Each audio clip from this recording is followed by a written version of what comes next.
welcome back, people. So, Coach McClaren has spoken. He has basically um, just come and warm up the scene and give some transparency on some things that people might have had questions about. So, that was good from Coach Steve McClaren there. Finally, we seem to have a coach who's not afraid to answer questions. These things are very important to me when it comes on to coaches answering questions. And this coach seems like he's on the ball. Big up yourself, Karis. Um, just let me send this out to a few people. Yeah, I'm gonna mess up my thing to them. I don't even know which part my reach. Yeah, so basically, people, it was a good press conference. We're gonna go over it, and we're not gonna play the press conference. I think you guys would have heard the press conference already. I'm sure you guys would have heard the press conference already. But for all the people who didn't hear the press conference, I would say before we really get into it, you might want to actually just take a listen to what the coach has to say and what he plans to do with Jamaica. Um, there was a lot of gray areas in certain things that were said, but overall, I'm not really bothered. He said once a player is good enough, but he also kind of pointed out that he will be looking for players in the diaspora. That is very that is very that was a good thing. That was a good thing.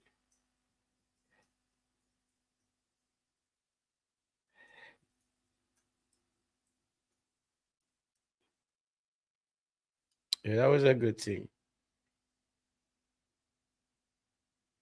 That was a good thing, people. Yes.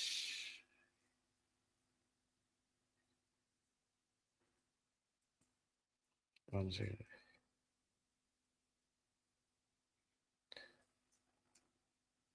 All right.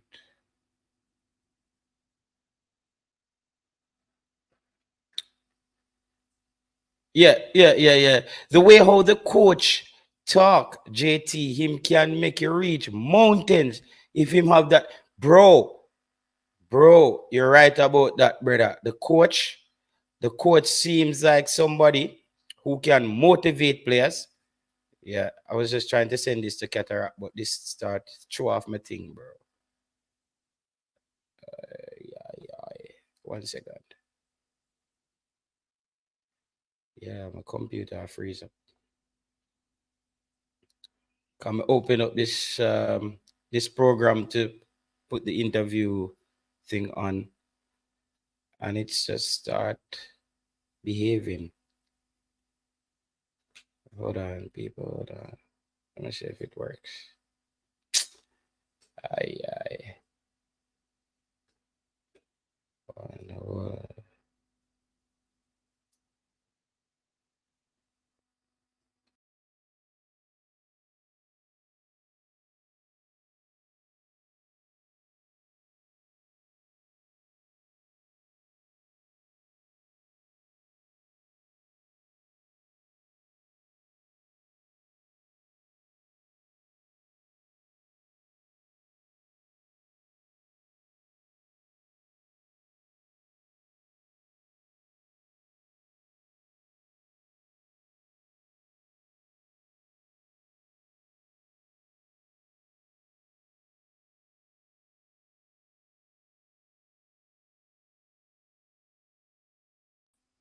Man, big up Tennessee, big up everybody. I'm having some really technical difficulties right now.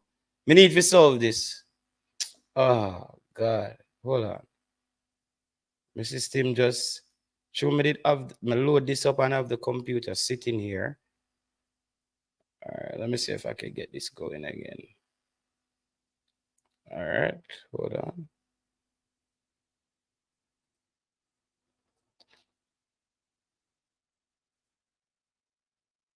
Oh man, you just start doing that again.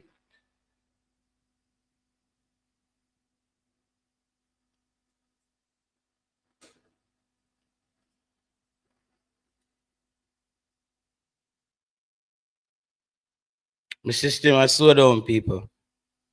The system, this, may run a bag of things, so it just start misbehave. When him talk, he make me feel that me can do anything. Yeah, it will be back soon. It will be back soon. I promise this. It just needs to. Let me see if I have a bag of things open. Actually, don't have a bag of things open. All right, yeah, there we are. Much better. Yeah, when the coach speak, Virgin, like, I so me need my coach for talk. Big up yourself, Tennessee. Big up yourself, gaming. I so me need my coach for talk. We could get into the show. Cataract is gonna join us. Cataract was in the presser. He was in the press conference. So Cataract is gonna join. Cataract went in the press conference and actually called the coach Jaime Hall Grimson. Um, so I think he didn't even notice that. He was busy telling the coach how much he was a Leeds fan and tried to connect. I have a message for Simon Preston. I have a message for Simon Preston as well. Because I heard the coach said he spoke to Simon. I don't remember what he said he spoke to Simon about. And Simon was telling him this kind of record. Simon, I just hope you not give this. I hope Simon not end up give the coach on whole heap a defensive something from where Algrims to tell them say, Simon, just please my nobody confuse up the coach with the link them and the statistics them where we end up to defend again. Because you hear what the coach has say? The coach has say if we try put the ball on the ground and we can't play it, we're gonna have to find another way. He said he's been watching Jamaica under Hal Grimson. I said, Lord God Almighty, who hope you don't do the same thing. I don't hope you not come do the same thing. But the coach, I'm not lie, this man know how to sell a dream. This is the man you want going to talk to Mason Greenwood them. Like, this is the kind of energy. The man say, yo, I'm here to sell you a dream, brother. Like, straight up. It's the World Cup. And I love how he narrowed down the World Cup to 18 months. You see me? I said, I love how he actually narrowed down the World Cup to 18 months. That's very important. That tells me that he already has kind of working on a game plan. People, just hit the like button on the video as soon as you enter the chat. Just hit the like button on the video so we don't have to be disrupted constantly and asking you to hit the like button. The same thing in coming. Man say if we can't do it, we find another way. And we have already know it's going to be the other way. All right, here what I can accept it being the other way is mix with little bit of some of the thing them where him bring. Cause he can't just come on his Halgrim. Brother, if him come on and be a Halgrim, see him the point we are going to give him the Halgrim treatment. Coach McClaren will learn about YouTube very quickly. If him come and start do what Halgrims do. He did kind of say though, it might come down to getting the right individual. Maybe we have to scout somebody or play. And he also said he wants to play players. Let me know if this is what you heard from the coach. He said he wants to play players in their right positions. Right? Him saying he want to play players in their right position. And I told you guys that I wasn't, you see, J.A. Lee, you see, I wasn't lying to you guys when I said the coach already spoke to Mason Greenwood. I wasn't lying to you people. So on know the prophecy thing, bro. When I come out and I telling you all the things said, I saw the things said, brother. I saw the things said, bro. When I come out and I telling you all it said, is exactly how the thing said, bro. That's exactly what it said. I come out and I telling you, say, yo, the coach talk to Mason Greenwood. The coach talked to Mr. Greenwood, and it's not over the line yet. You see me? It's not over the line as yet. It's not over the line as yet. Mr. Link don't make. Me don't tell you no, Caris. Remember, say everybody afraid to say that, bro, because they don't know. They cannot come and tell you guys because they don't know. I was telling you guys that the coach spoke to Mason Greenwood. You heard it here first. You heard it here only. The only platform you heard that on. And the coach came out and confirmed that today, that he has spoken to Mason Greenwood. I told you guys, once the coach was hired, he said, yeah, Mason Greenwood is in training. I'll have a conversation with him. Is because back then you guys didn't actually know who the coach was, so you couldn't really know what I was talking about. But to a lot of people, it sounded like madness. Like, yo, what JT I talk about up there? JT, you come with the speculation again. Speculate upon this, man. Go speculate upon this, man. Yo, Cataract, some of us sent him the link. He was in the press conference. I think he's gonna give us Cataract is I think tonight Cataract will be useful on the show. He's gonna open up certain lines of discussion because he was in there and he's gonna remember everything. But um people, one is there anything that you guys heard from the coach that you didn't feel good about? Let me know. Let me know. Was there anything that you guys heard from the coach where you didn't feel comfortable? What was the whole thing for you? JT, watch him tactics and him say tempo is very important. That mean him no want. Well, that's the same thing me I say in a gaming. When I say tempo, I'm talking about intensity level as well. And you're right, intensity level and combination with tempo. You see me I say? So that we know that that's a deadly combination. Because we want a high tempo, team. Because we cannot people, wanna just make sure we hit the like button on the video, no, man. Like, why are we doing this? Like, we're stopping the show to ask people to hit the like button on the video. And I swear to God that they do it everywhere else. So people, just hit the like button so we don't have to keep disrupting the show to ask. It's I hate like when people doing watch backs or replay of the videos and they're telling me like JT, yeah, like you always have to ask to hit the like button. I'm like, yeah, bro, that's just the name of the game. Wish the people them did just know say, oh, like button. Let's just hit the like button. Yeah, so I'm still waiting on Cataract. So with the coach, we can also say him sell a good story. He sell a good story. Him can come off a bit sounding. All right, here where I think the JFF has won with this hiring of this head coach. Listen to me keenly. The coach spoke about the fact that he was a part of this. I don't remember what it's called. I don't know if it was some kind of strategic oversight thing from FIFA with different countries as a project. No, he would have known what the Jamaican project looked like before he came here. Remember, he said they're talking about, he was discussing Jamaica since COVID. Since COVID. So this is a coach who would have known. And here we go again.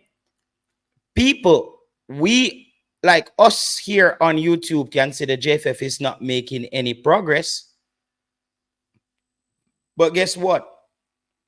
The JFF is making progress. The JFF is making progress because, as the coach said, he appreciates the fact that the JFF has been making progress. And I'm sure it's some of the things that he was on about. That's what he thought. Cataract, you're here. You was in the press conference. It's kind of dark in your place, but either, yeah, you're in the press conference. We cannot hear you still, so. No, I said yes. Good afternoon. Good afternoon to all the viewers and subscribers. Sports Prophecy TV, legitimate TV. Was at the press conference, posed the questions on behalf of the viewers and subscribers. Yard and broad, anywhere over there in Denmark, Scandinavia, whether you're on the rock that we call Jamaica, England, or if you're over Merrimaca. So I'm just listening in now. So I want to say 10 out of 10 for a press conference. All the presentations, the president of the JFF, good presentation. And certainly the coach. He didn't put a foot wrong in his responses. He was a bit more diplomatic, and we can break down some of the answers to the questions, etc. Mhm. And I think he was very forthright in what it is that he's here to do. Mhm. Mhm. And he's asked us to come on board this project with him. He said it's the biggest dream. There can be no better or bigger dream than playing in the World Cup. And he doesn't think that people understand that dream. And he's going to speak to the politicians, the fans. He's organizing before he goes back. He's going to meet with the sponsors and the business community. And first point of duty, Cataract, you should not call the coach Jaime Hallgrimsey from here on out. Oh, relax. That was the high point of the that was the high point of the press conference because it got boring. I sent you some sports Everybody profits. burst out laughing. I said, "Don't do me that." As a Yorkshireman, so apologies, coach. I got the names mixed up, but all in good faith, in good fun. Uh, you know, blessings to Coach Hallgrimson wherever he is over there in the Republic of Ireland. We had a decent relationship, and I don't hold any grudges. But I'll get it right. Steve. Um, but he from he entered the room, it started and felt differently.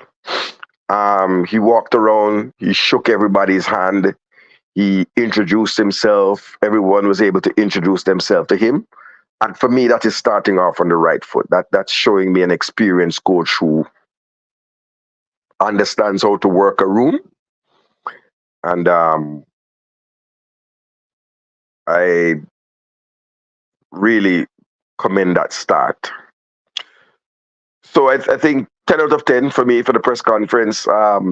Hit all the right notes, covered all the bases, and handled the difficult questions in a very straightforward and forthright manner. Does that answer your question, Dre? Let me call you Dre anyway. Miscalling people's name is my speciality today. Um, Chorus, thank you for that. Chorus Cornif. Commitment, behavior, and standards. Yes, that was also good. So I'm not hearing you, JT. I'm not hearing you at all. Kataraki had the worst report I ever asked some unnecessary questions. Well, you're the worst commenter. You ever post some unnecessary comment because everyone in the room said that Dre Anywhere the Sports and Sports Process TV asked the best questions. There you go. So what was the unnecessary question? Don't be a dodo bird. So so what we've got here now is that this is a fact-finding mission. There is going to be a board meeting. They're setting that up, 3 o'clock, and I think there are going to be some detailed discussions, especially about the squad, etc., etc. So let's see how that goes.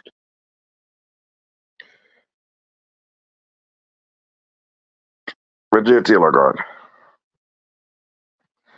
Yeah, Reefer Morris. I can't say nothing. You can't beat me, bad. You can't beat me, bad. You can't call me Cataract Biden from now. I did have a Biden moment. Trust me, I did. I have to take that one day. I have to take that one day. You know what I mean? Tycoon, thank you, man. Yeah, man. I prepared and I prepared the question, and I thought I got it across well. The coach also thanked me for the question, especially the first one, where he was able to explain about his footballing philosophy and what he said, which was It was different from very great. Harvey. It was very great area-ish though. What gray area is?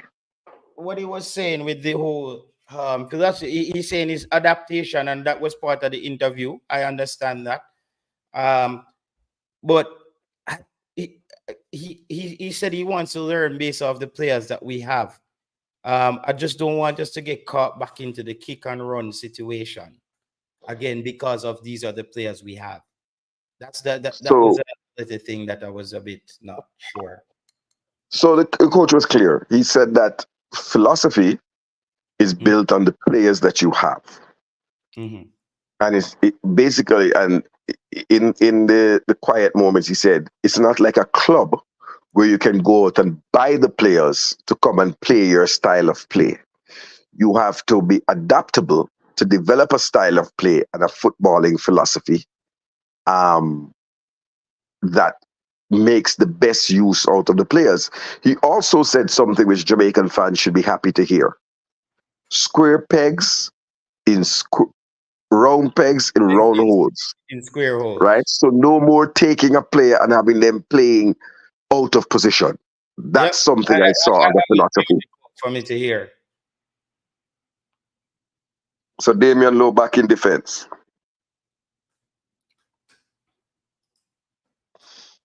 No, he said he has to go and do extensive research about how Jamaica plays to see how he breaks it down and what I'm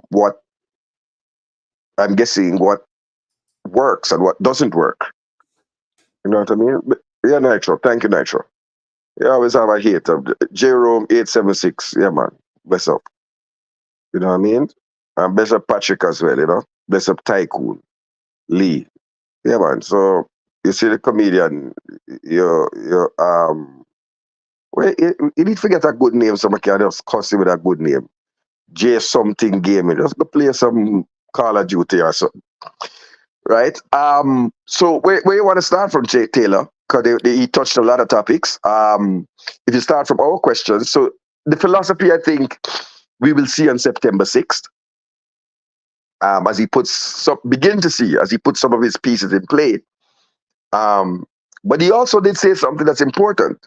He said, I think Alex Ferguson or somebody told him that football starts with in the two boxes.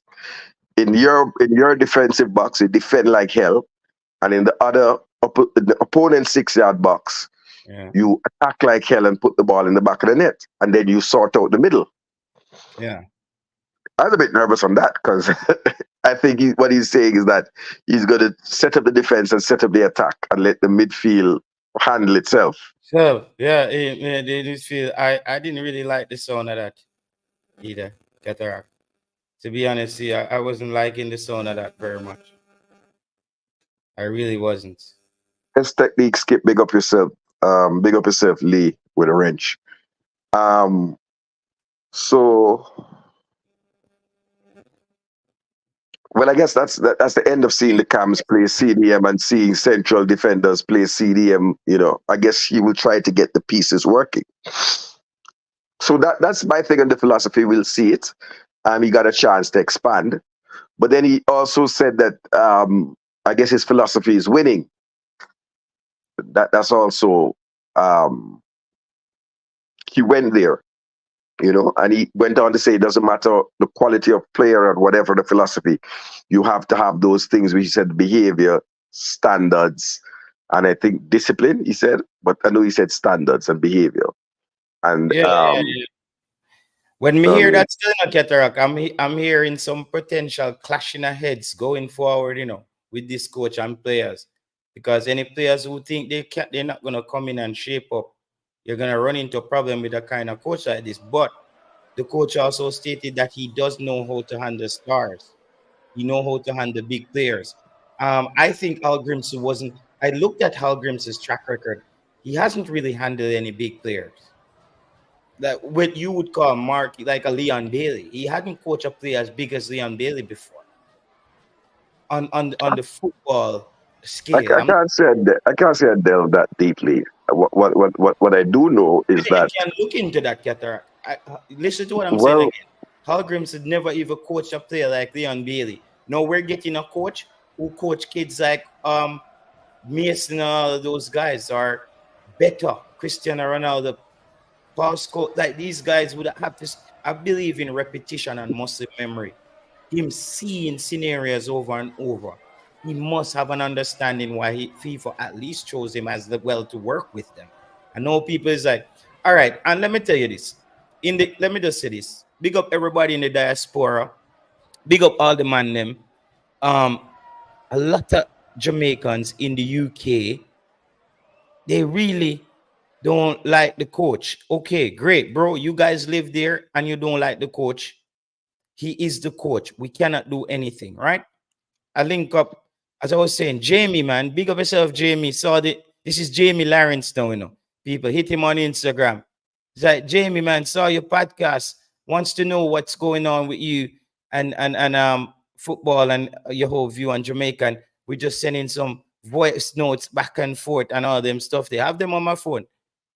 And Jamie Lawrence says, yeah, man, we're going for Steve McClaren, and he's not good and blah, blah, blah. I said, Jamie, but when you came to play for Jamaica, they were saying you're not good either till you went out there. I don't hear another word from Jamie after that. So that tells me he's a little thin-skinned guy who comes up with no solution. I know the rebel thing he's on Instagram and all that stuff. I know his vibe when he's on, because I kept asking him, I'm saying, what are your solutions? What are some of your solutions for Jamaica? He's saying they should have built the academy, man, they should have got the stadium. And I'm like, bro, you know that you're talking about at least 15 years ago. No, I'm talking to you today in 2024. What are your solutions? He had none, bro. So a lot of these players, bro, big up all the ex-players who represent Jamaica. A lot of these players and ex-players, some of them are salty. Some of them are salty. Another thing he said was, how about why they didn't give like a man like Ricardo Fuller the job, or Bibi or Dion and those? And I'm like, bro, I don't think they're ready for the job right now, to be honest. And so that conversation with Jamie Lawrence didn't go well today. He has his own views, and I'm thinking, but Jamie, you and these guys are friends as well. You're Fuller and them, both of them man the link. This is not a man them link job. Jamaica needs a real coach right now. He's saying that the coach is not gonna get the respect from the dressing room. And I'm like, bro, if you come to Jamaica and this coach is there coaching Jamaica with his pedigree, and you don't want to respect the coach, you're just a person who's disrespectful. You know what I mean? You're just not in Jamaica to play football. That's it. Because if you travel on a plane or leave Jamaica and go anywhere and you're there to disrespect the coach, why are you really there? Is it messy? Why would you be really there? So I'm not buying this. I think that Steve McClaren comes with enough clout for the dressing room to accept him. People, remember to hit the like button on the video. Remember to hit the like button on the video. And it came on at the perfect time, so I could remind you guys. Which 14 local players got debuted for Jamaica? You have to ask Simon that. That was a thing where I'm like, holy crap. When me the stats them, I said, Jesus Christ. The coach, I hope, yeah, Simon, nobody, yeah, make him find them one day himself. Make the coach find the local base players himself. Please. You know what? And me, brother, Marian Garden was in the press conference. So you see that Marian Garden is trying to get the assistant job again. The man determined, bro. Yo, Marian Garden determined, brother. The man cataract. Marian Garden was in the press conference, right? You're muted. Yes, he was. He's a member of staff of the. Yes, he was. He's a member of staff of the JFF. Okay, but did he? So was Wendell Downswell. Was he there in the capacity of? So nothing strange about that. He has been relieved of the job as assistant coach. Okay. Come in and say when me and Marian Garden come up with him, he said, Jesus have mercy upon who you know. He wasn't there in any capacity. He was there, and he was referred to as the assistant for like about 10 minutes while I have a bit of a munch. Yo, Marian Garden. So he was He's still the assistant. He hasn't been relieved of his duties. But we were also told that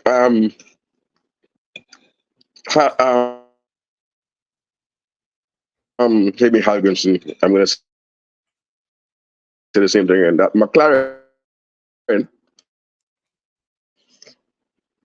has brought one assistant with him. Yeah. A goalkeeper assist. Cataract, let me call you on the phone, bro, while you eat and stuff. Because the internet is giving us a hard time. I have to call Cataract people because him internet a more shaky and it's better for me. Let me just call him on the line. Yeah, so I think the goalkeeper coach that's there with him name was I think it was a guy who got relieved of his that left Manchester United after what 15 years. Let me see what we got here on him. I think the goalkeeper. Yeah, I think the goalkeeper name is what? Richard Hartis or something like that. Richard Hartis. I think he might be the goalkeeper. Richard Hartis, the goalkeeper coach. I think that at least that's what I'm not 100% certain. I'm not sure. But he's the assistant coach. So you need a goalkeeper coach. What the fuck yeah go with a goalkeeper coach, bro? Yo, sorry for the bad word, bro. A goalkeeper, so a keeping when a defender, a keeping him a come with right now. Right now, bro, we better we did have a set piece coach over a goalkeeper coach. I don't think goalkeeper coaches are hard to find. What is McClaren in Jamaica to do? Make great goalkeepers? Like, come on, bro. Like, I hope he's bringing another backroom staff and not just a goalkeeper coach. Because I'll be quite disappointed, bro. To be honest with you. It would be good if he brings in a dead ball specialist, a set piece specialist, somebody of that nature into the fold. We need striker coach, set piece. Yeah, bro. We might go with goalkeeper coach, brother. Got to be a prank. Yeah? The man a come a flying with goalkeeper coach. Bro, me tell any coach this, bro. Don't fuggle no muggle, Just make sure just make sure you do the right thing out there, Cause you see how you see how McClaren a laugh up and them thing there, him no know see a Jamaican people him a deal with. Brother, know what that thing say? I already I got a laughing thing. So just make sure, brother, you know what you do. When you take up that job. JT me here say he's both a keeper coach and assistant coach. Okay, that would make sense because that would make sense. And then you can get a local assistant with that as well. You can get a local assistant to get some experience with that. But I don't want to just hear that McClaren is with a goalkeeper coach. What are we going to do? Start learning how to stop the ball from going into the net? Great. That's what the goalkeepers are doing at their club anyways. They're training. But I think goalkeeper coaches are overrated. To be honest, goalkeeper coaches, I would actually, in my team, if you're have a coaching staff and you need to cut staff, you just need another coach who understands goalkeeping, because goalkeeping is just staying sharp and going through your drills. Like there's just that's just how goalkeeping is. When to come off your line, how to set up for set pieces, how to set up your walls. All these goalkeepers are professionals. Andre Blake, all those guys, they learn that stuff at their club. Obviously, people are gonna say, "Yo, but what kind of system did they learn it in which system did they learn it in?" Well, so they learn it in his system. We don't want to hear that. Did Halgrims left Andre Blake them better goalkeeper? Isn't Richard a coach in general, not only a goalkeeper coach? Last time I checked. Okay, I guess maybe that's it. That would have solved the problem there, Marlon. I'm just saying I would have a, you must say when me say them says a goalkeeper coach alone, did them say what the hell? I don't want to hear about goalkeeper coach. That sound like a Halgrims move to me, bro. JT, member say him know everything we are going and how we stay. Him say him want challenge. So yeah, all right, place him there. Well say McClaren want challenge at the right place him there. It's the right place you're there, brother. Because this is a and obviously, and I'm gonna be fair to McClaren on his game. JT, thank you, Jerome 876. You know that is a very important thing on sports prophecy when it comes on to our coaches, game management. So thank you, Jerome 876. Make sure we keep tabs on his game management. Cataract, yes. Yeah, let's have to restart the modem. I'm not sure what's the last thing you heard me say, but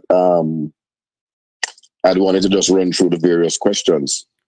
So then Cataract alone asked a big bad question about Mason Greenwood and Isaac Hayden. Yep, big question.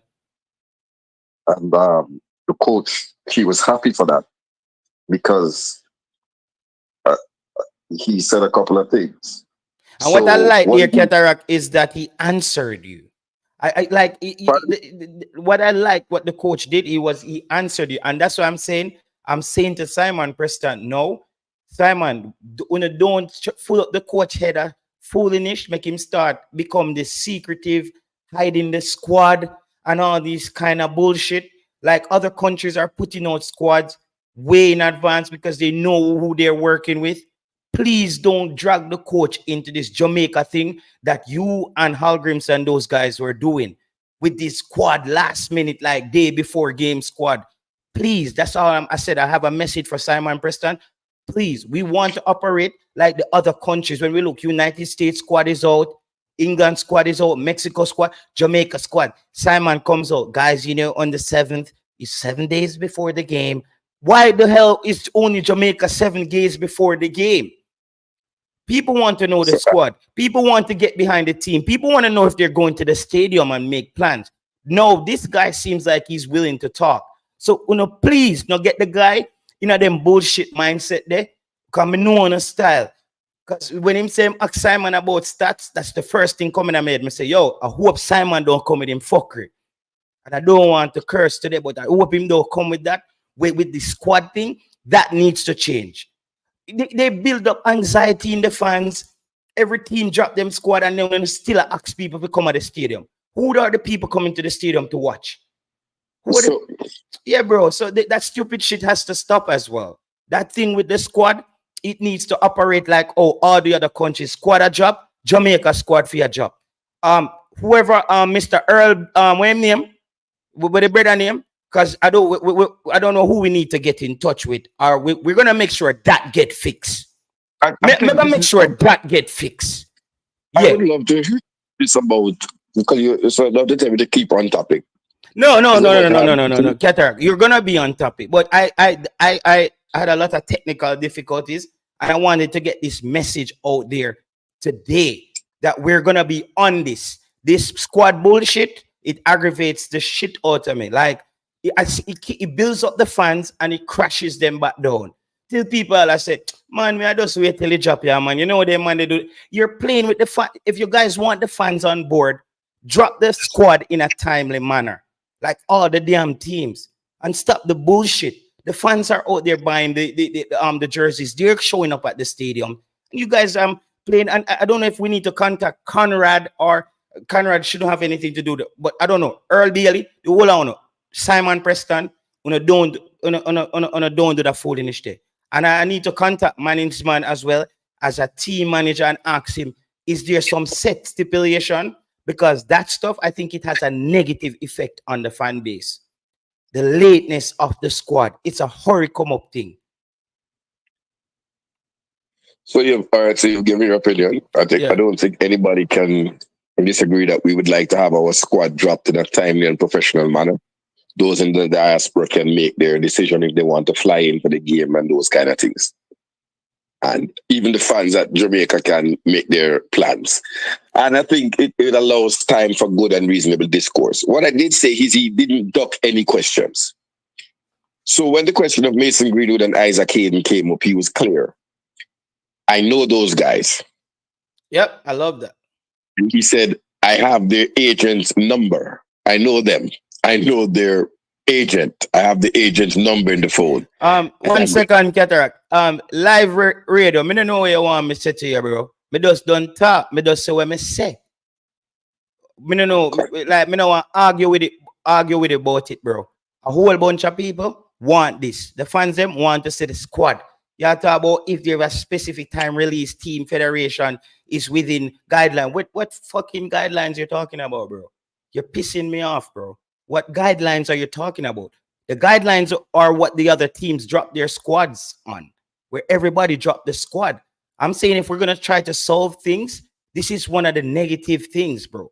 You don't understand what it's doing to the fans. You know what people think about squad and them thing there, day in, day out, when every other team squad out, people are, the fans them energy up and them just have it a play with it with this stupidity with squad. We're gonna see the players on the field anyways. It's stupid. Okay, so you're gonna pick out one commenter and derail the program. Yeah, man. Today I felt like doing There's nobody to argue. Let's keep on track. Let's run it like how we've been running things, right? Look, so he also said that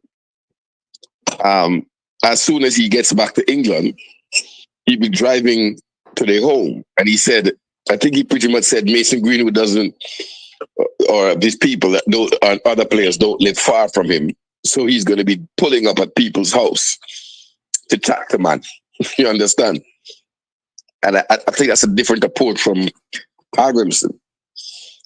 So he's looking to do the recruitment with some seriousness. Yeah. And he's going to enjoy that. He's going to enjoy getting those guys. Right. And that's one of the reasons he will come to it. He calls them the hair players. And the local country. Yeah, there's a big player. Yeah, your phone. I don't know. Is your internet back up and running? People, remember to hit the like button on the video, you know. Remember to hit the like button. Because a new coach coming in and we just don't want the problem start. And we are telling them from early how to fix the problem then before it start up. And that we are trying to do, you know. New coach come here now. The coach step on the ground, you know. And we are trying to tell them, say, listen. One of the things will affect the fan base. And that's not what even the show was about today, bro. But it's something that if I'm in another press conference, I know the Zoom people from Zoom wasn't in there today. That will be on my agenda. Because that was unfortunate. Because the diaspora you're looking to engage, you can't. That's the means by which the diaspora gets into a press conference. Yeah, and we live with it. We say whatever. We're not there because it's not that important. You ask. I don't see anything else we could ask. But the squad thing going forward, we're gonna pay some attention to this because it's a bit aggravating now for the fans them. I mean, no say other fans out there feel the same way I do. I swear. I know that there's other fans out there feel the same way what I feel right now about this. We don't know, bro. It's just this drip for no reason. But why are we having like a monologue of this? We agreed, and you said that you're going to speak to the relevant people. We'll let you move on. Go ahead. No, I don't want to move on. I just want to deal with the topic then, because he touched on a number of things. So I'm looking forward, and like I said to you, the number one thing I'm going to be judging him by, to be fair to him, is how well he can recruit and bring the players. And he says he wants the best players in his squad, right? That was a ticklish question. Then the question of Leon Bailey came up. It was asked directly. And again, he didn't give, and I think Hagrimson, this is, if you're hearing us, I don't know if you listen to us anymore, but the one thing that you were guilty of is this thing about, I only want to talk about the players that are here. I don't want to talk about individual players. Yeah. Coach McClaren did talk about individual players, right? Exactly. That's what we want. That's what we want in a So coach. I applaud him for that. So Cataract, that's why I'm saying that the question that you asked the coach, well, I pinpoint that it was that's where I got derailed.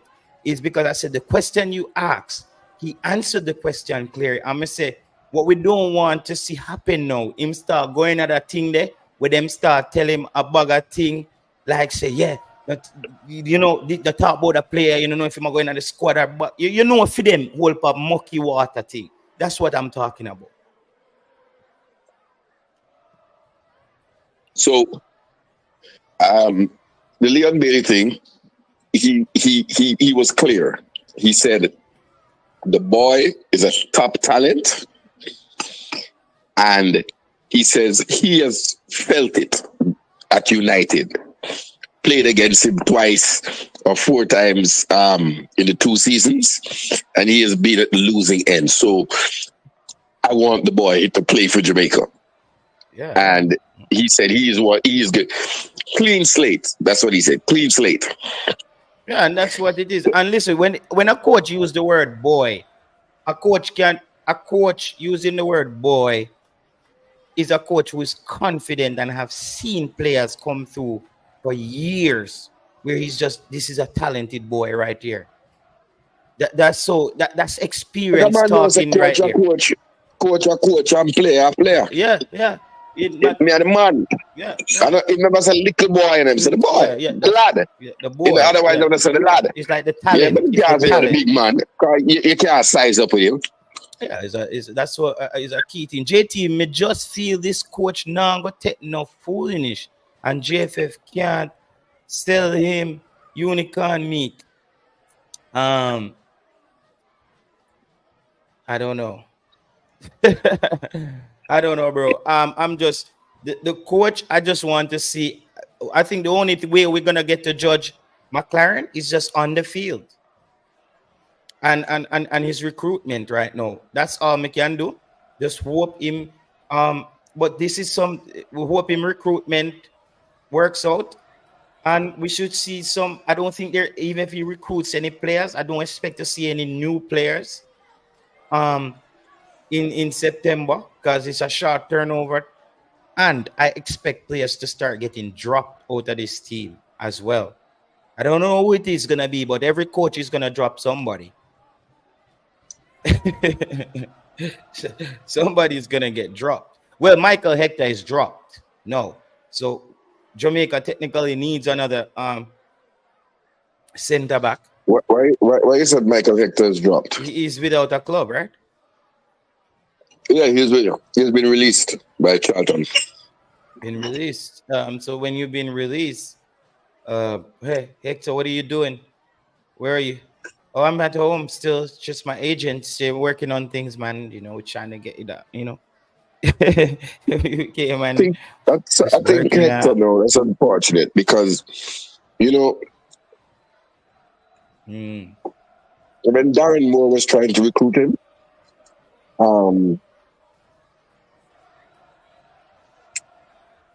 he turned up his nose that, you know, he's not a League One player. I know he's battering about in League One.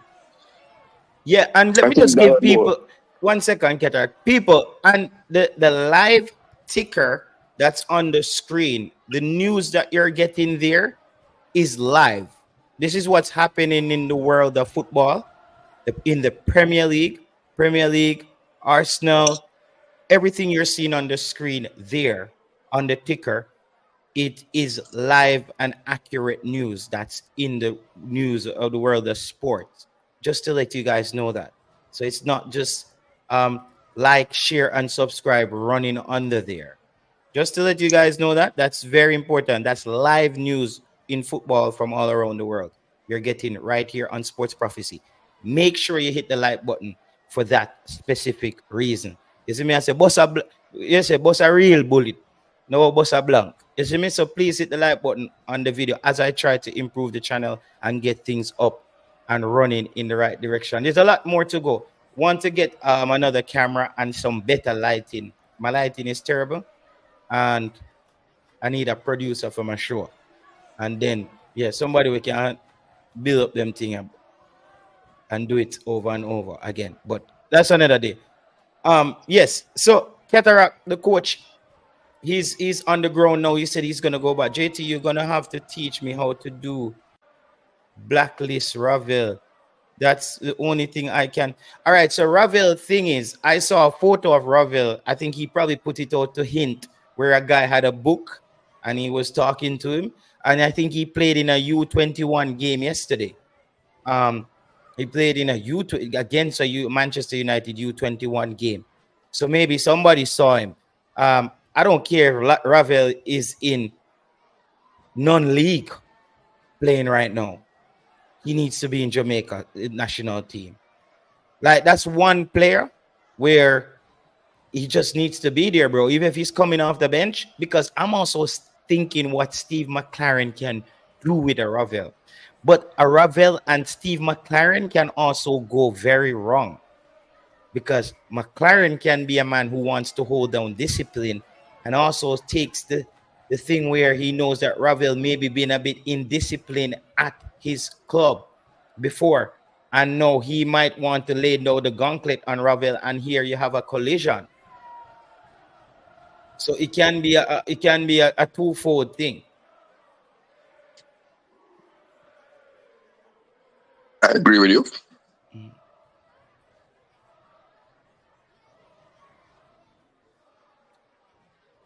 You have anything else? Oh, yeah, are you saying something else? No. A quick question. You think the JFF got it right this time on the coach? So let me go again. Let me say this.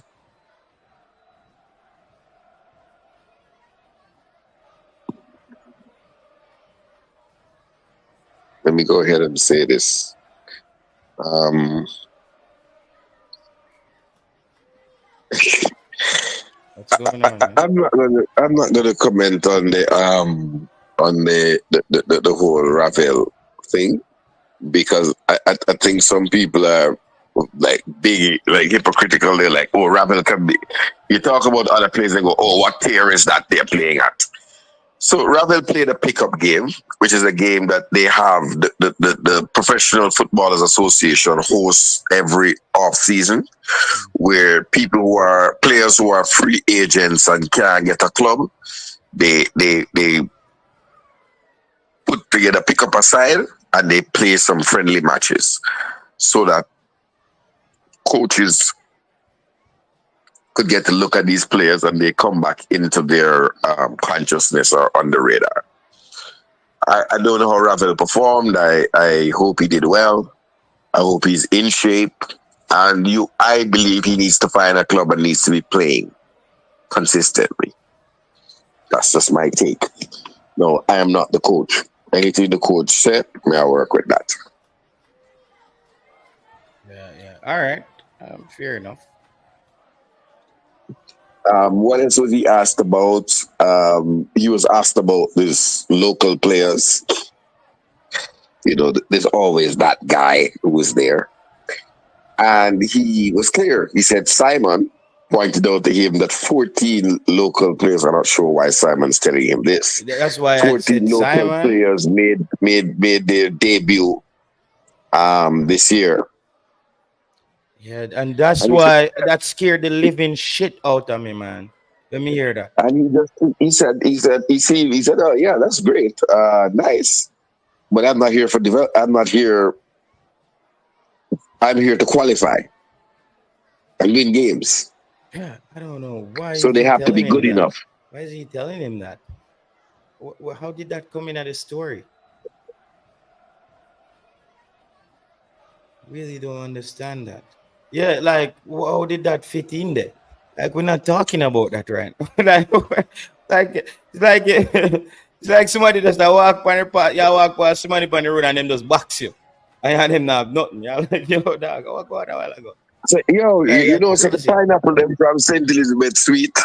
Okay, cool. Yeah. So the pineapple them from Trinidad is sweet, and you're like, right.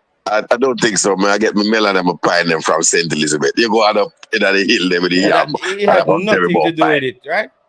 Nothing to do with it. It's like a man, I say, you see Carol pass me at Portland yesterday, bro? I said, okay, it happened. Shit, what, really? You know, like that's what What is that, bro? Like, I didn't get it. We're not talking about that. Local players know what they need to do. Get there. Play well, impress scouts, and get your ass out to Jamaica into a professional league. Get there. That's the name of the game for the local players. Get there. Get your level up, bro. Focus on your career if you're good enough. And we're sitting here, JT sitting here and watching any local player who I think is good enough. I'm gonna say these guys should get a call up. Not saying you're gonna get a call up, but I support talent and I support work ethic and people who look like they're going somewhere as far as how hard they're working. So if I see a young player who shows the potential and the talent and is working hard, even if he's local, I'm gonna say that player should get a call up in the team. But until then, people need to work on themselves and get better. So you are correct. I can't disagree with anything you've said. But this thing of man come forth, it's like a myth, right?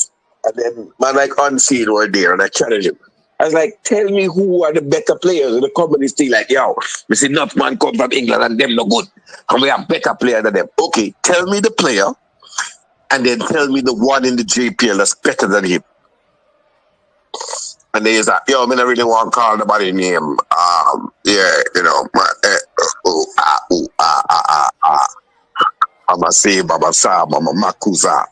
Brother,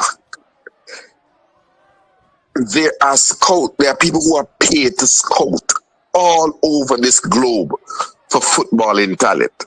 You're telling me that all of them are blind? Like, right now, Arsenal need a number 9. Chelsea want one like dry peas want water, and you're telling me that somebody is there going, yo, you know that there's a guy in Jamaica, you know, John, you know, Devon Badman Hendricks, you know, he plays for Sandals Hotel, you know, in the hotel league, and you really think that they're having a discussion like that at Luton or Chelsea or West Ham? You know, next scenario that come like say a fly passing a Ferrari and somebody stop you and say, you know that walking is healthier for you. You know that you need to park this and start walking. So, I mean, you're coming up with gems. So I'm just saying to you, look here. I am in disagreement. I know there might be one or even maybe two out of 2, 3, 400. What's the cost of unearthing that one as opposed to the one that is there overplaying maybe for Bournemouth, you know, every day at the highest level?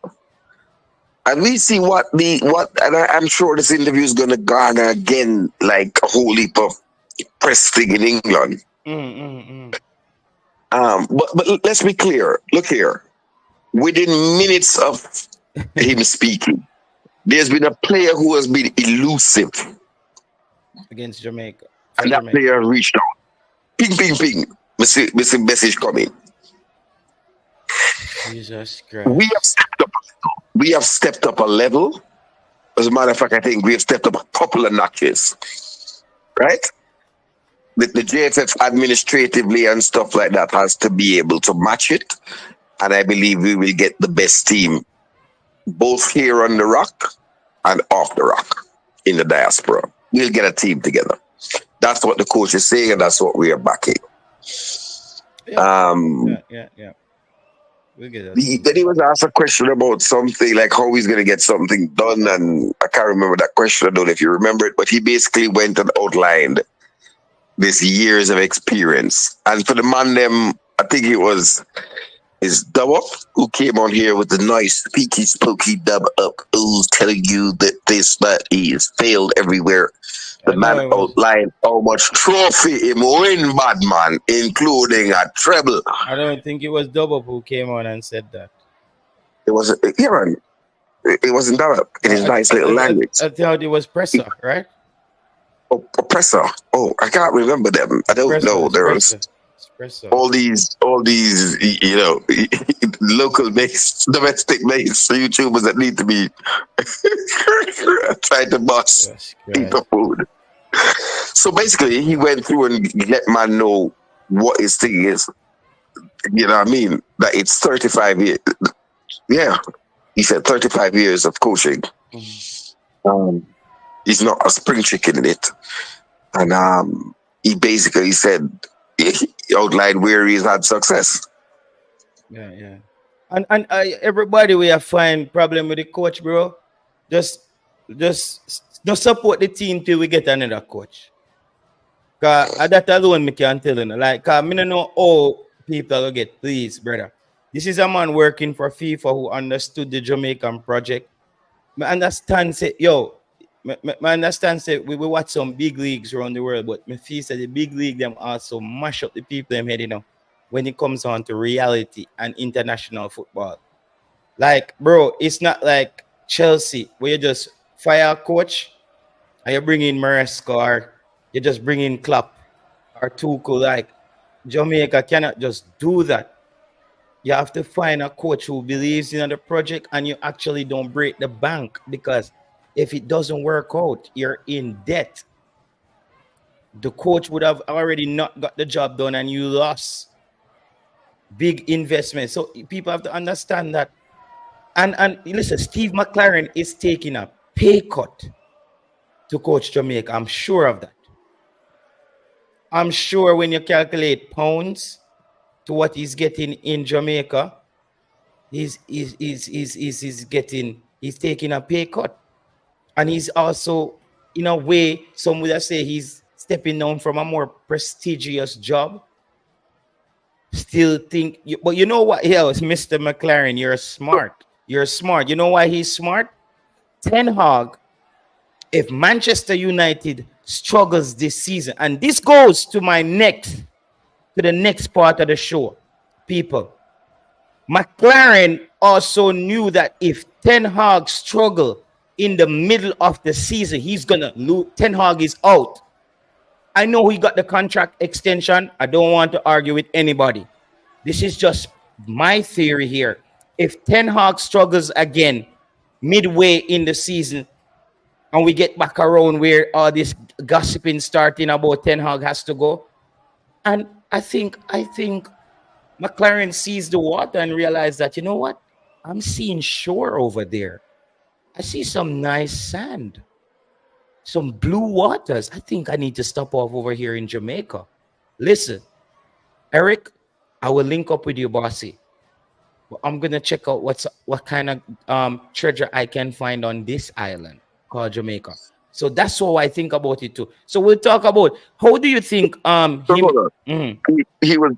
that question, so we don't have to speculate, or we don't have to he did answer that. build nursery rhymes. Jay Taylor, he said clearly he won the FA Cup, and he looked at himself and said, "Oh, he left on a high.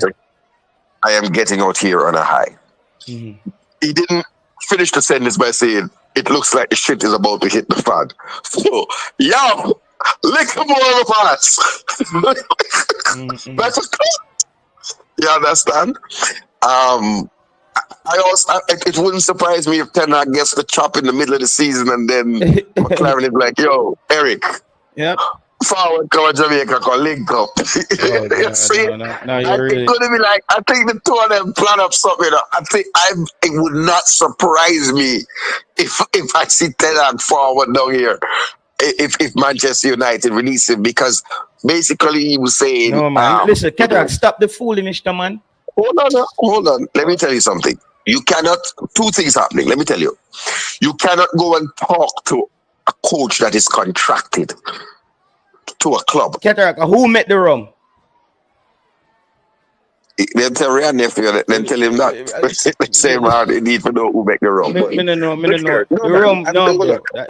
No, you're really going off the rails. Hold on.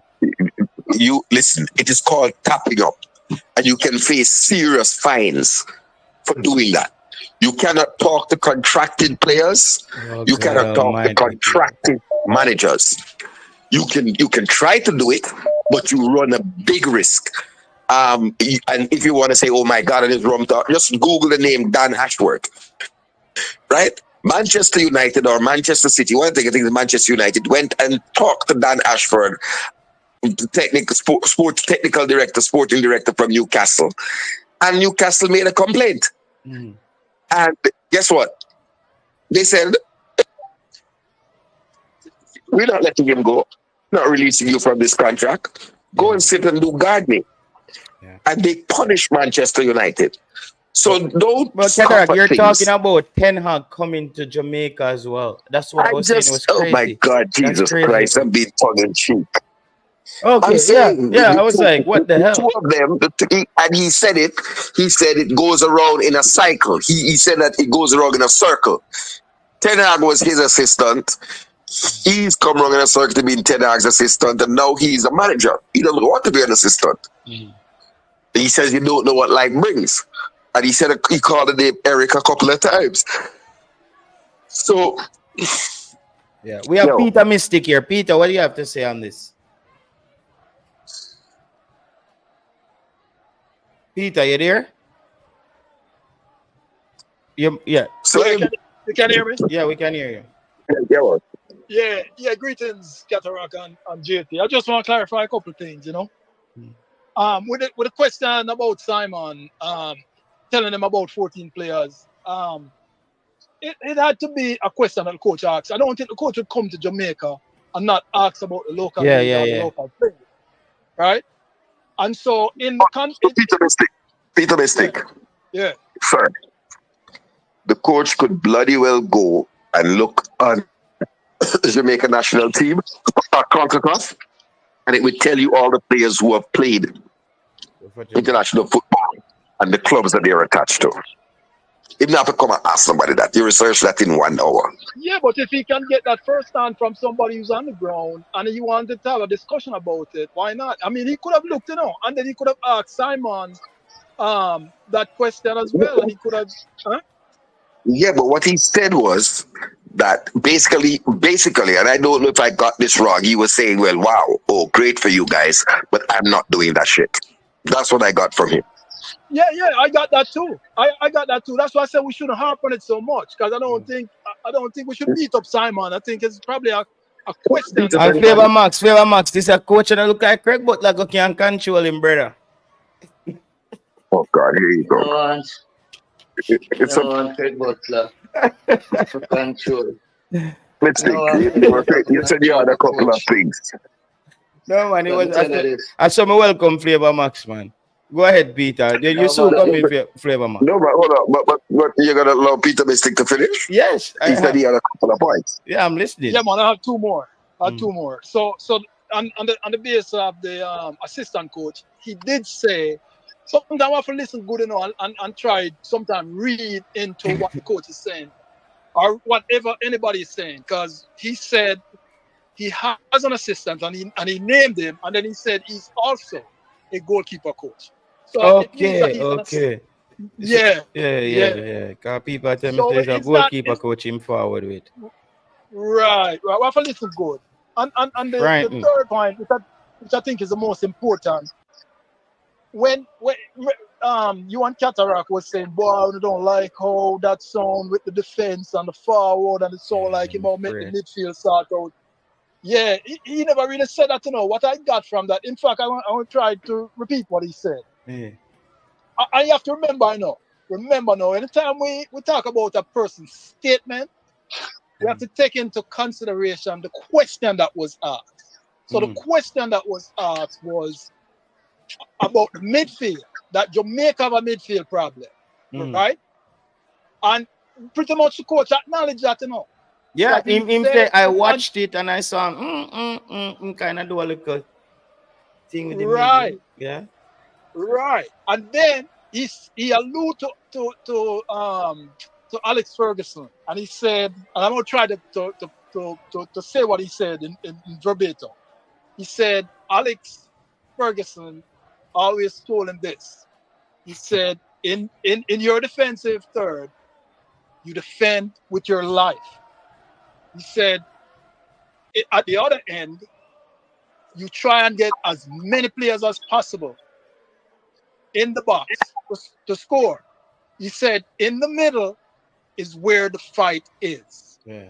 Basically, I got from that he knows this is where Jamaica need to fix the problem, and he's acknowledging that there's a problem there, and it's the most important place that we need to fix. I thought so. That's what I misinterpret the part with the fight, but go ahead, Flavor Max. I'm gonna give you my take on the fight part that I was getting. Yeah, you want me to jump off? Yeah. Because No, I have to jump off. Okay, that's I have to fine. jump off. Well, I'm a mistake. Flavor Max might have something for me, so I'm a mistake. Tell a little bit. No, man, stay, man. No, it's not. This conversation is not that. Like the coach, I have a clean sheet as well. I like that. Let me start with that. Yeah. Yes. Clean sheet. Mm-hmm. So I have a clean sheet, like the coach. And I like the fact that you mentioned clean sheet and conversation. Right? Clean sheet, conversation, and he have a knack. He know how to communicate with top players. He said that as well. He understands top players. That is very important. And also, he need best players, but players that are committed. And you know what? These are some words that is very important. And he tell me that this coach has the experience and already know what he wants and what he's looking for. Yo. Yes. No. Let me tell you this. When I was criticizing Hallgrimson and people was criticizing me for criticizing Hallgrimson, I was not getting or hearing what I want to hear from Hallgrimson. And everything that I was not hearing from Hallgrimson, I'm hearing from Coach Mac. He talk about the people, the standard, the behavior, the culture. He speak as if he love the culture, he understand the culture and want to know more about the culture. And he also have a history with Jamaica. I love that. And again, what I'm getting, and I was talking about that under Coach Hallgrimson. He's not here because of the money. He talk about the product, and World Cup is the product.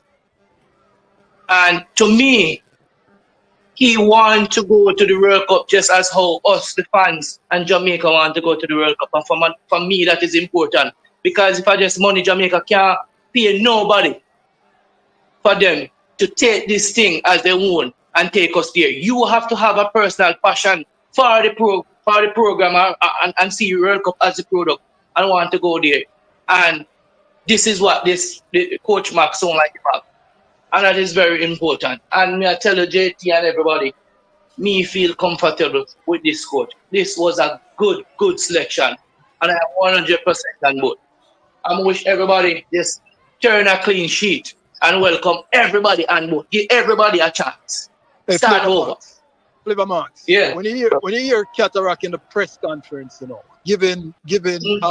commending Mr. Ricketts, Mr. Speed, and Dennis Chung for this hire, it's a good selection. If you hear Cataract do that. Yes, it's a good selection. It's an all-round selection. And when they speak about football, and in contrary to Hallgrimson, this man sound like he know what he's talking about. He sound comfortable. It don't seem as if, he's uncomfortable with any question or anything like that. He convinced me. I can't tell you that much, and I'm not easily convinced. I think everybody will come on board. And last but not least, let me tell you something. I think the AFF should take this into consideration. He speak a lot about World Cup as the product. He speak and say, this is what we should be selling everybody, including the people, the non-fans of football, everybody who say Jamaica, whether you live in Jamaica or in the diaspora, sell them, say, World Cup is the product and we should all buy into it. And I like that. So, Flavor Max, I am now fully convinced by this coach.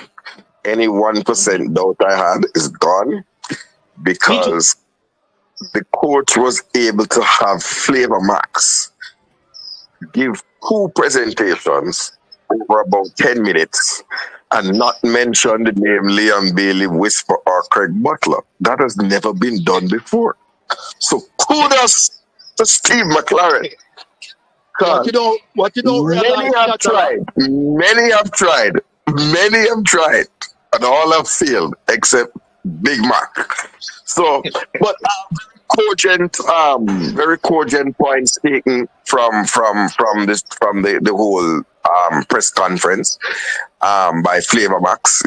I can't disagree with anything you have said. It's a difference between when you coach real big superstars, and he was clear, you know, that and I like that. But you know, there's another little part in there that really caught my attention when he said in '98 he was the coach of Dion Burton and Darrell Powell. And Powell. That's them man they must say a bigger coach. And them man they must say a bigger coach for the coach. He gave us 2 good products for our program. So it's good now that it has come around full circle. That you know leading it. Right? And I remember we never had any problem getting Dion Burton to come and play for Jamaica. So he wasn't playing any games with us when it's not like how Moyes did a behavior or whatever. So I got it to say that when the man said, oh, he didn't even realize, he didn't even remember. And then he went on to say that I still talk to Darrell Powell. And Darrell Powell still talks about Jamaica. You hear that, Jamie Lawrence? You know, cussy thing. Big up the king. All right? Yeah, Jamie.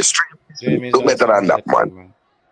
Yeah, do better than that, man. Just link the coach and he will give you a word. Yeah, bro. And yeah, man, so the Jamaican fans in the English, so I see this, I want to know, you know, the Jamaican fans in the English diaspora side, they don't like the coach, bro.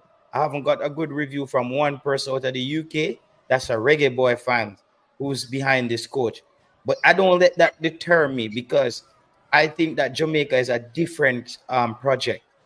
Is maybe how they're seeing football there, they're judging him in that sphere.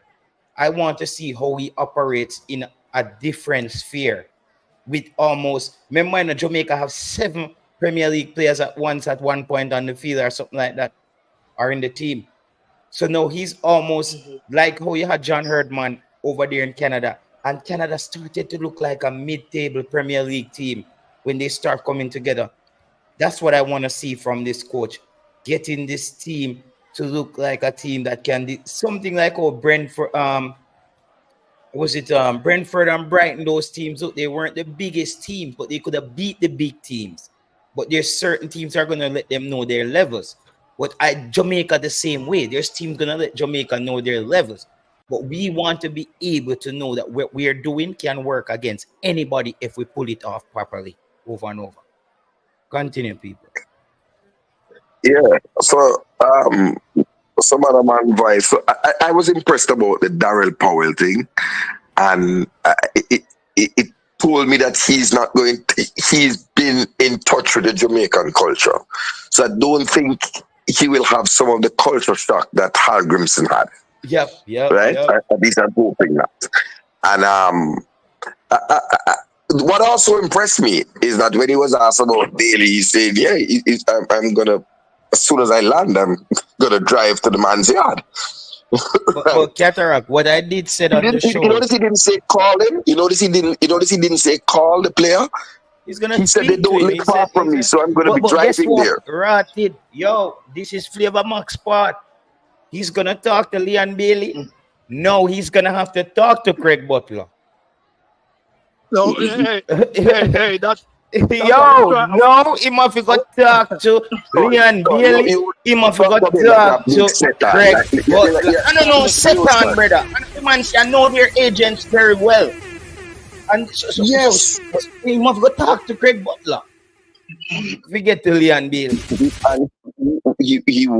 And he was clear that in order to get and recruit players, he has to not only talk to the players and convince the players, but he has to convince the agents and the clubs. And he said, I have their numbers. Yeah. Steve McClaren is I just want to say one thing, Cataract. You were giving Flavor Max some credit.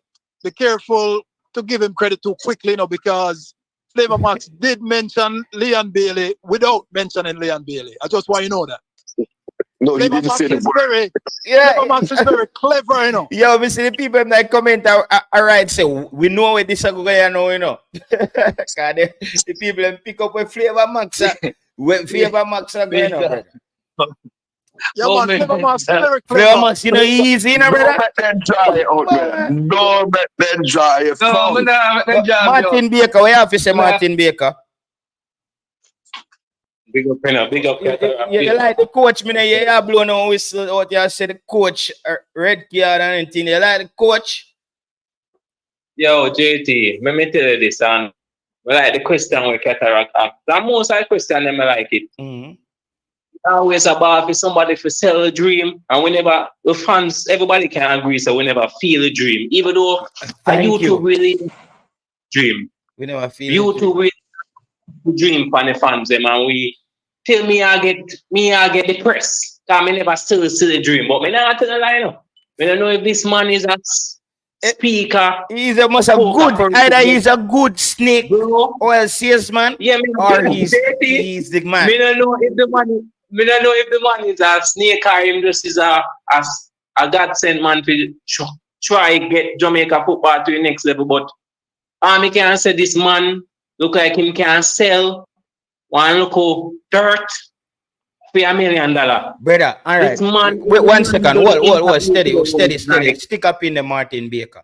And next thing that the coach said, that I pinpoint that where a lot of people maybe just overlook it as a number when he says this is an 18 months project. You see, when you have a timeline on something, you kind of know that, listen, there's an end point and I have these goals that I need to meet.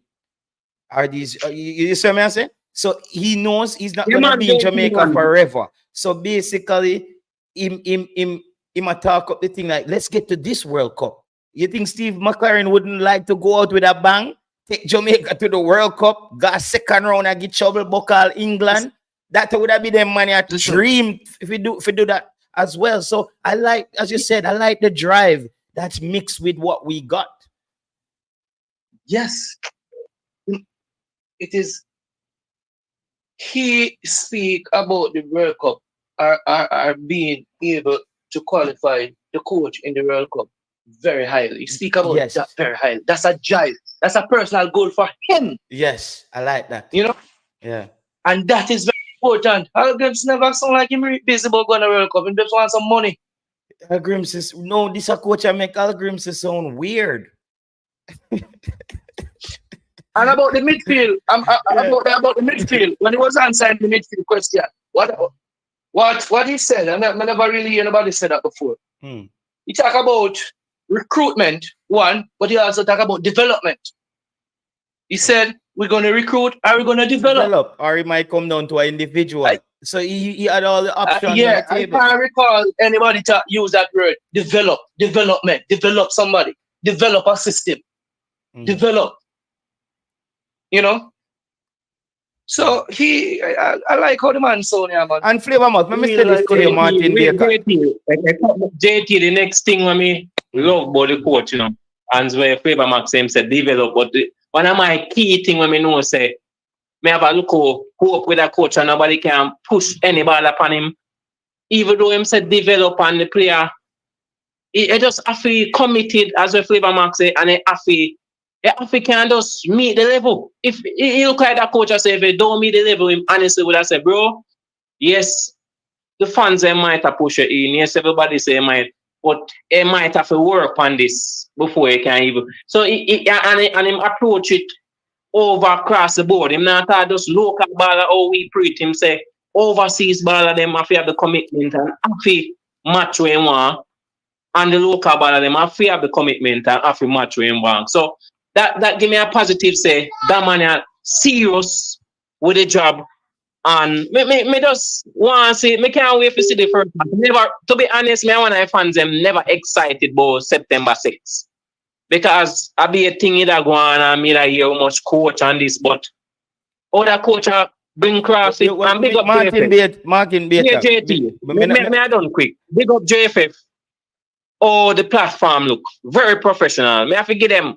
It will come a long way from on the present the press conference, and I need a plus for that. But go now big up for that man because the press conference is up. Yeah, man, me like how the back height look and how the table look and it does look good. It wasn't them tie up curtain thing. They like we have got some graduation.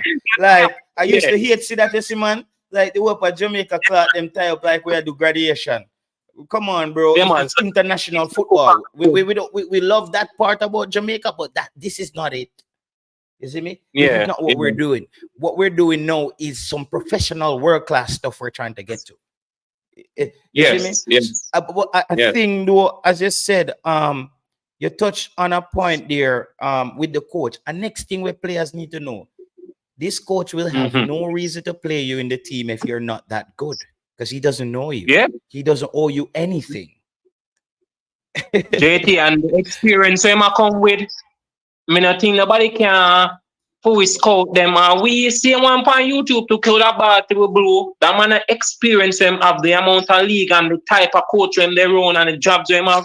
I think nobody can just come say, yo, I am this, you know. Brother, call the man thing sharp. The man goes then. And look what the man do. The man bring a goalkeeper coach with a coach who's a goalkeeper coach. I think that, because dude, I was getting upset. I'm like, a goalkeeper coach your first, but it makes he knows the JFF. Listen, the man know the project. He knows the JFF wants him to roll light with not a lot of backroom staff. So he's a 2-for-1 deal. The JFF are get in a coach and a assistant. While paying those guys separate. So he did take a pay cut for the Jamaica job. So though we also got a big coach, he said it. Jamaica is a big job for him as well. And that's why JT, I'm gonna cut you. Sometimes I hear someone talking about sometimes it pains me to hear someone talk. You know, me have to listen program where man call in and say, yo, Jamaica can't get a high profile coach because Jamaica don't have the money. Jamaica, and you know, sit down and listen to me and say, brother, not everything is about money. Sometimes the goal or the end product is more than the money. And as the coach spoke about the product, World Cup is the product. The coach in the World Cup is bigger than the money.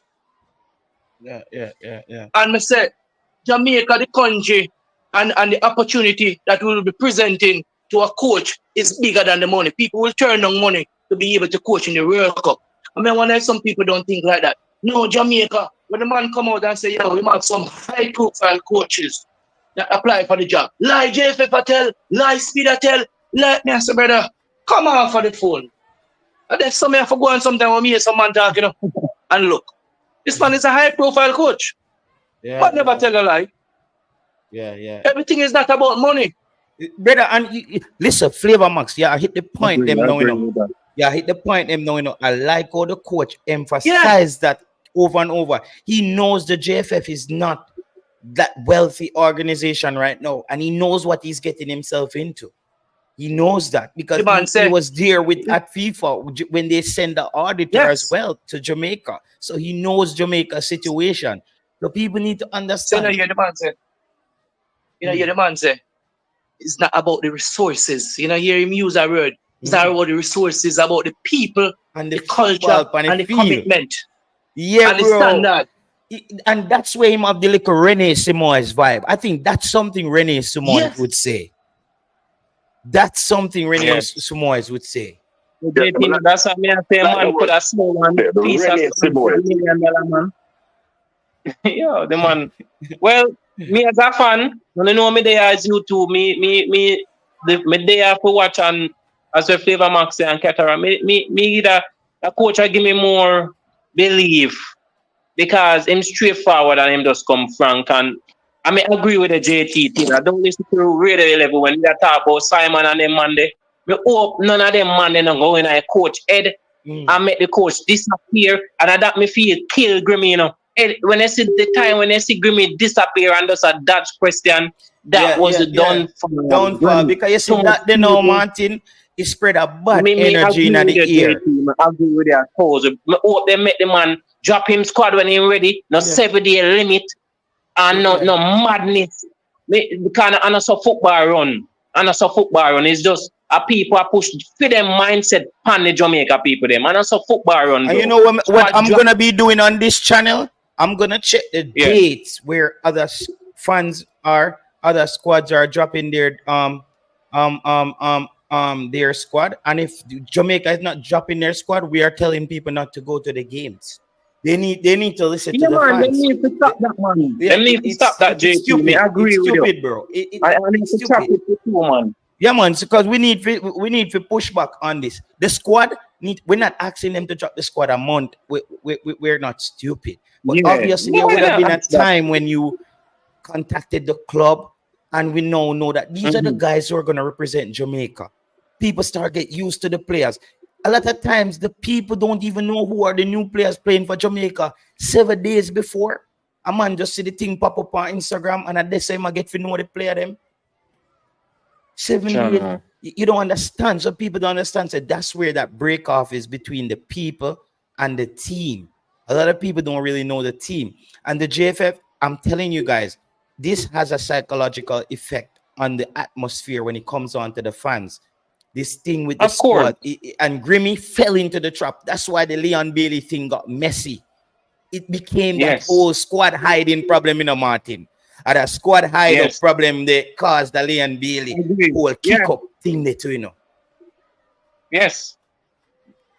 I agree with you. Yeah, there's a drop the squad. You're right. The fans are frustrated. Because the last match we're going to stadium, everybody are cussing, Everybody are cussing them not coming back to watch no match because them scam them with the time. First, them scam them with the time. With them knows the light that got change and nobody not tell them. Them go around bush and everybody on YouTube and say, come out to the game, and them know so the light was never ready. Them scam them with the BLS. It was so frustrating. And no people that say, I'm gonna call Conrad from 876 stream. I'm gonna call Conrad from 876 stream today. That's why I agree with him. I agree with it with that statement there. It's a good something for Chuck, JT. That's my point. Because Conrad and them don't want us to be anti not getting people in the stadium because that's their job. So Conrad, I will just use the leverage there on Conrad, and he knows. So now he's gonna have to talk to let Earl Bailey and whoever and coordinate with the coach. Guys, there's an international standard. If there's other teams dropping their squad 2 weeks before, Jamaica squad need to be dropping 2 weeks before, bro. Why is our squad MI5? Is it no man? Come on, man. Conrad is smart. Conrad will answer. He's smart, bro. And I never called Conrad before, but he's smart. He will answer. I'm telling you, he's smart. It's a win-win for Conrad. The squad dropping 2 weeks before doesn't affect what Conrad does, but the anxiety of the fans not going to the stadium affects his job. So you have to know where you have the leverage there, and we need the JFF to get that right. We just need to get it right. Like, and McClaren, and no, bro, if you know your squad and you drop this, just drop the squad. We don't care the players that's there. We drop the squad. Just remove this stuff every day, man. I say, my you, JT, una squad. A couple people see the squad. People give you the squad, and I say, sometimes when a person give you the squad, I say, you have this squad, but if you and a few people know, say you have the squad, where it really matter? You see me? My thing is like the people, them, everybody, if you have the squad, the fans, them if you have the squad. You see me? Make we have players for talk about, for breakdown. You see me? I say, make the fans them get revved up and anticipate the game. People start see the ball of them. You see me? Them have a whole 2 weeks to get to know the ball of them. Match that with your promotion packages, with the squad, the players. You see me? You're doing short videos on different players, what they bring, their game. Those are the things that the 876. That's the thing you got. I'm telling you guys, the dropping of the squad is one of the key things in your marketing strategy. Don't let people make you underestimate that, because if you know what people are going with, forget them, and I see I'll link them show up here, aka squad up right away from squad. No, Lee, I agree. Well, you disagree with me, but I agree with myself, man. That the squad need to drop. Lee, why other countries can drop their squad when we're going to the same tournament within 2 weeks? After we squad can drop till 4 or 5 days before the game. Anybody on here? I don't know if you're still here, Cataract, Martin, or Flavor Max, but JT, JT, and the worst thing, most of the when a US and a Mexico squad drop and our Suriname squad drop way before Jamaica. If I check somebody, they name them where they pan them squad, they a high profile. Some of them even higher than full footballers, you know. Some don't know it's like a secret society thing and running on the JFF. I mean, hope it don't catch the coach. That's why I say I agree with you. That was a big problem. Now, anybody will now disagree with them play hypocrite JT because everybody have a problem with it. Most people, most fans of me have a big problem with this. The squad moving like it's a secret society thing. Most of the fans them. So Jamaica football come like some top secret level stuff, bro. I'm like, and what? Bro. When they drop the squad early to JT, what that does, and they don't realize is that they get free advertisement and marketing from YouTubers because YouTubers will discuss the squad. So if you get the opportunity, we get the opportunity to discuss the squad for like 2 weeks. That's 2 weeks of people getting familiar with the players. With the players. So when me and man like Mr. Revolution come and chat out time rear end, me not even listen to him. Yeah. Mr. Revolution, bro, you just come and run off your mouth, brother. We are talking about if we have head of yourself. I don't even know who you are, Mr. Revolution. I don't even know who you are, bro. Yeah. You just pop up about you understand what we're saying. We're looking at it as it has a negative impact on the morale and the support of a team that is struggling to get fans back in the stadium. How can this not be a good thing? You come with your stupidity, bro. Yes. Always, well, that's negative. Because you must say me I come with negativity. I'm trying to come with a way how to solve the thing. Come on, bro. Yeah. Because the players are like the artists, you know. The players are the performers. So we want to know who we're going to see, who we're going to watch. We want to discuss it. Football, the discussion starts from the squad, you know. The squad, brother, I get pumped up for the game. I make we can come on YouTube and say to people, my man, I say, right now, JT, Mona start that brother there right back. Come here, watch my club Saturday and him no good. You see me? Yes. Get the fans and then the man started, bro. Yo, the brother they used to play for that team. And then people get to learn about a particular player from people discussing that player. Exactly. And then you go and research that player for yourself. And then you get familiar with the team. You know? So it is important to check the squad. Yeah, bro. Some people I've been quiet. Hello. Players also would like to know if they are in the team. People have your track down Big League, then have your track down Instagram and say if a man post something on a flight or you see me, like it's stupid, man. It makes no sense, bro. It's weird. But I've been quiet for a moment. See we back again about squad drop.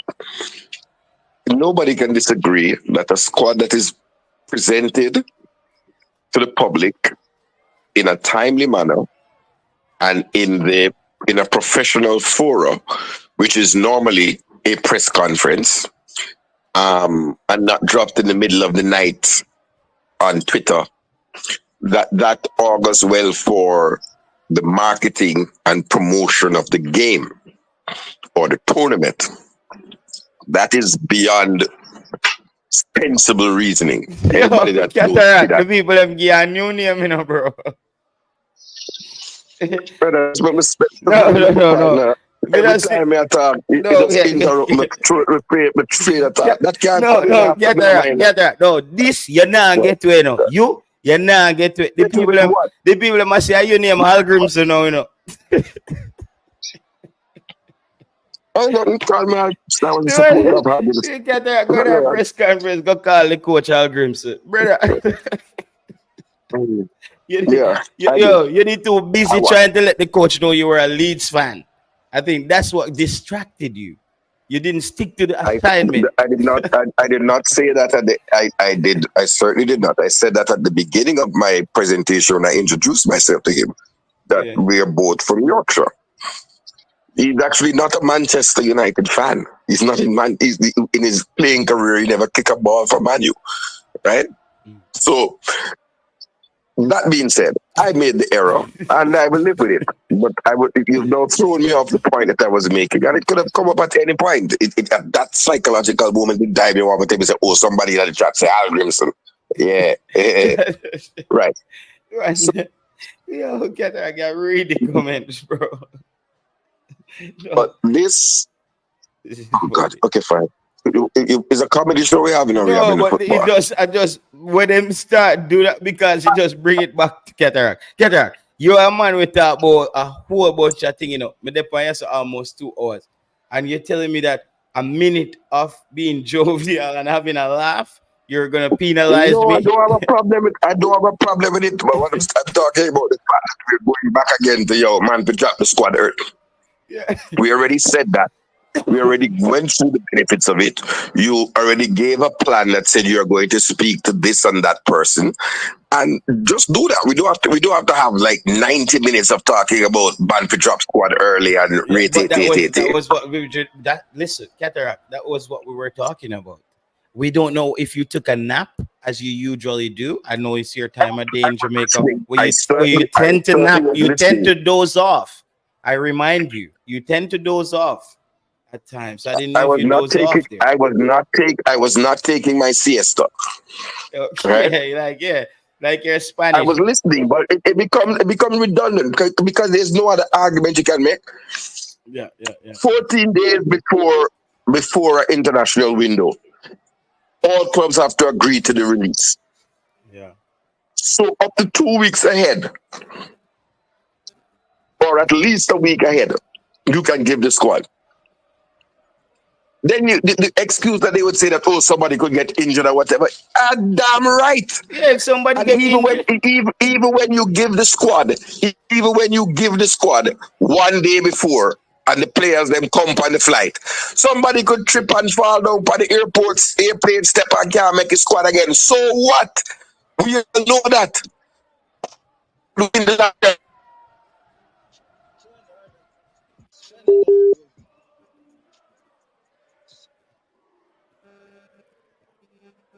Yeah, Cataract, I think he left with this squad there. To absorb and get behind the team. Yeah. Now, is there anything that Erik Ten Hag, anything that McClaren said that, you know, really would have,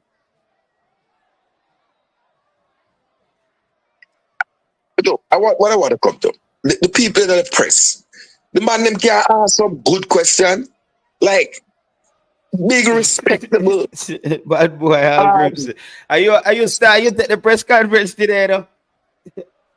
Like you know, since I represent sports prophecy, you get the energy, you get the spiritual power, you know, because your first press conference is where you take, you know. You never take a press conference yet, you know. And this your talk. I'm back to the people in the media. Man, them to prepare them question and ask a proper prepare the question, right? For example, a man from the regular media, I go ask the coach, what would he want from expectation from what did he want from September the 6th? Like that's really a question, and the coach will go 3 points. Yeah, like I think when did I guess you want the coach we say practice. I want practice or something. Because we said Everton, what did he want the coach to say? The big man coach, the coach at 3 points. Yeah, like the Jamaican local media is very disappointing in the way they ask questions. We need to step up, man. We need to step up. It's very weak. You have your prepared questions. If somebody asks the same question, you just scratch that out and jump to the next one. It's weak. It's weak. The professionalism is weak when it comes to, and I'm like CVM, and I'm hearing all these big media. JT, thank you. Bessa Everton Williams, man. Thank you for joining, man. Everton Williams, where are you joining from? Thank you for joining the show, man. You're always here. And you come in your time. I don't know if you leave work. What time zone are you on? You don't have to tell the country, but what time zone? Continue, guys. Have to interact with the commenters as well. But yeah, let me see. One reason why I like the appointment is that McClaren have clout and them little boy. I need somebody. He come like Jayut, like him man, like him know what we are talking about. Jayut know what a chop is. No, that's the kind of thing when we can talk to people about. Coach McClaren is not just in Jamaica for coaching. He emphasized a number of times in that press conference how important recruitment is going to be going forward. He spoke on recruitment in a manner as if it was as important as his coaching on the field. Recruitment comes with clout. That comes with pedigree, track history. People, we can talk about all McClaren's failures wherever he's been and his success. One thing McClaren has in the bag working for him that a lot of coach doesn't. He's working at Manchester United. I don't care if you're picking up trash at Manchester United. You're at Manchester United picking up trash. That's how the world sees things. That's the scope of the world. He's at Manchester United. I apologize to all the fans in the diaspora in the UK who's not feeling the coach. But just rally behind the team. I know a lot of you wanted Paul Hall, but let me just say this.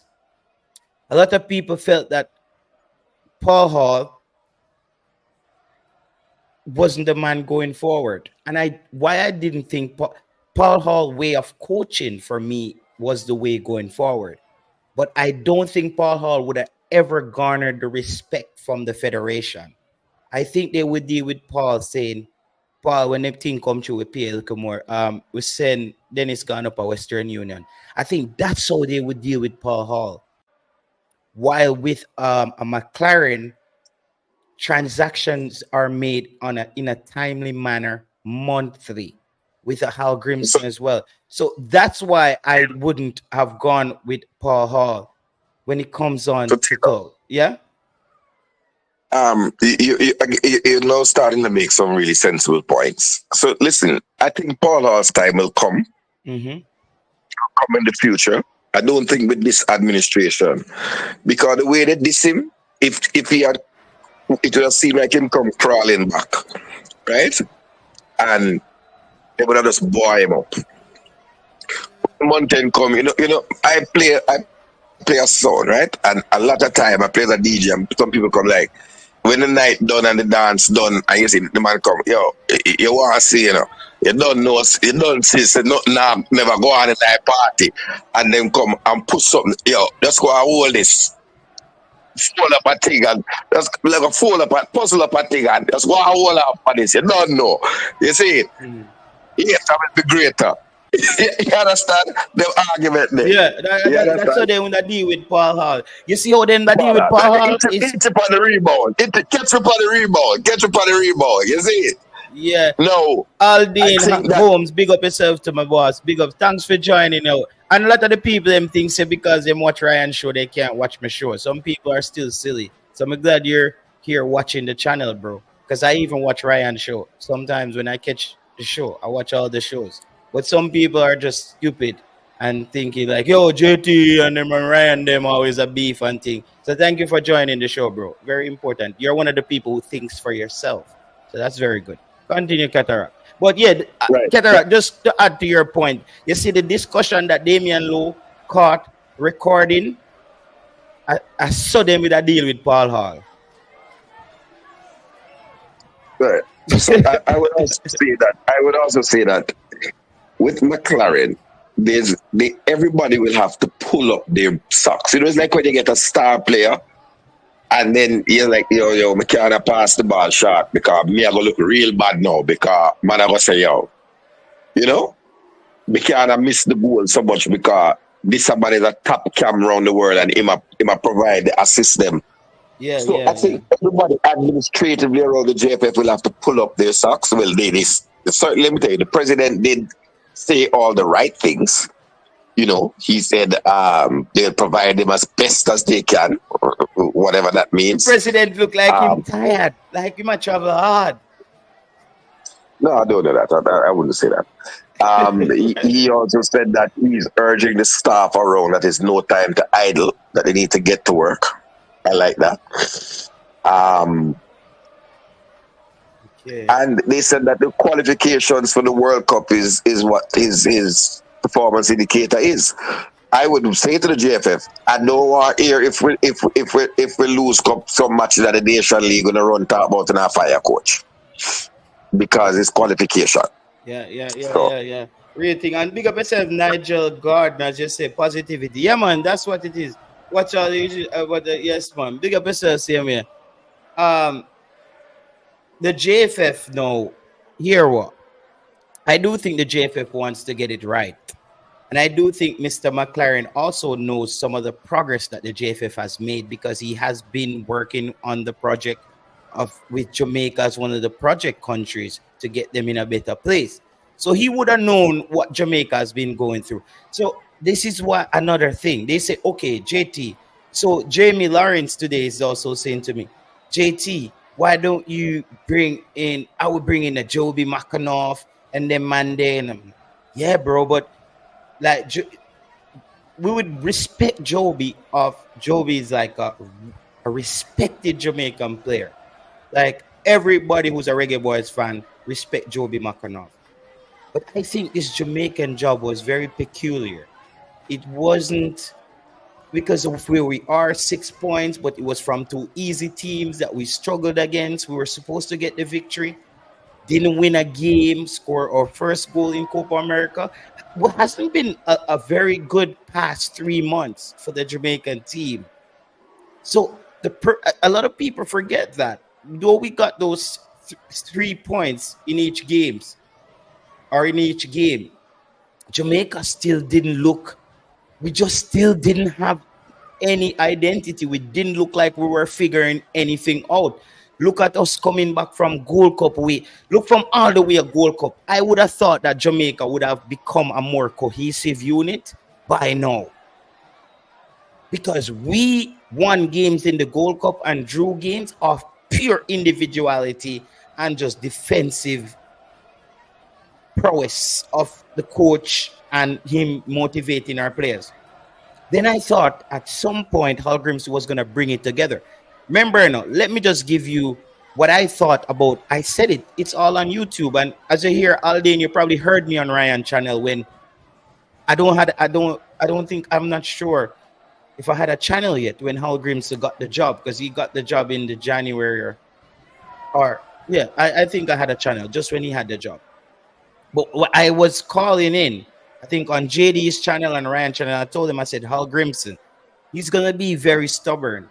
He only played about 50 players in 3 years in Iceland, or some statistics like that. And everything I'm looking at, it's driving towards Swedish football. And I'm like, but where Jamaica is under Theodore Whitmore, this man, Hallgrimson, had a role to play. We needed a team bonding. Hallgrimson created a team. You see me I say? Hallgrimson created a team, you know. Though this guy is coming in, McClaren, and we respect and we are looking, Hallgrimson did the foundation. It's like a man give you a house where the block them and steel up, you just want deck off right now. You just need to deck off a thing, flash out the wall them and tar render. And that McClaren need to do right now. Come put on the roof, the decking, flash out the wall them and start render, and we put in the window them and sitting. And we can move in pan the upstairs. You see me? We move in pan the upstairs because we upon the downstairs we still there, because Hallgrimson we lose points in the FIFA ranking. So you see me I say? So this is what. I remember Hallgrimson taking the players to the communities and stuff. Hallgrimson did a very good job there when he came on to team building and at least getting the players into the schools and stuff. Hallgrimson played a role there, and tonight is the night that I give him his credit. it might get lost in a 2-hour YouTube video, but it is documented. I'm giving him his credit. He rebuilt a shattered team from under a Theodore Whitmore to a team that went to the Copa America only for the wheels to fall off. But he still deserves the credit. So that's why we're giving the same clean slate and the same energy I gave to Hal Grimson. I'm giving that to this coach. I'm giving him a fresh start, but there's things I can say about the coach and how the whole thing. But I'm willing to take the risk on this coach because I'm just thinking about it on like book and pencil, like football, a person who maybe is a nerd to the game. Imagine this guy is a nerd to the game and he sees the pieces on the board. As he said, he already knows what he wants to do with a Leon Bailey. So he's gonna move heaven and earth to get Leon Bailey. We all listen, on YouTube. Sometimes you might hear us call out Leon Bailey, but I don't think every time people operate, we sometimes operate off emotions. But everybody know that fit Leon Bailey, who's ready to go, he needs to be there. And I'm not saying that Leon Bailey needs to start every game for Jamaica, though. That's something that's different. I don't think Leon Bailey starts every game for me. I need Leon Bailey to, especially this is why it's important for players like Reese Nelson to get into the team. Because as what Mr. McClaren says, I want the players to be committed. And I'm telling you now, people, just as I made the prediction and the prophecy on Jaime Hallgrimson being a stubborn coach, I'm going to give you a prophecy on this coach. He's going to bump head with players when it comes on to discipline. Whoever that is. But I think the players who that happens to, you're out of the team. That's your bad luck. But I think the English-based players will be true professionals. I haven't heard any kicked up with any British-based players or the American-based players. Is mostly one of our, Ravel Morris, I don't know. Ravel Morris is from Mars, so I don't even know if he's British. But that's why I said a Ravel Morrison might potentially come back into the team Flavor Max. But I can see Ravel Morrison and this coach bumping heads.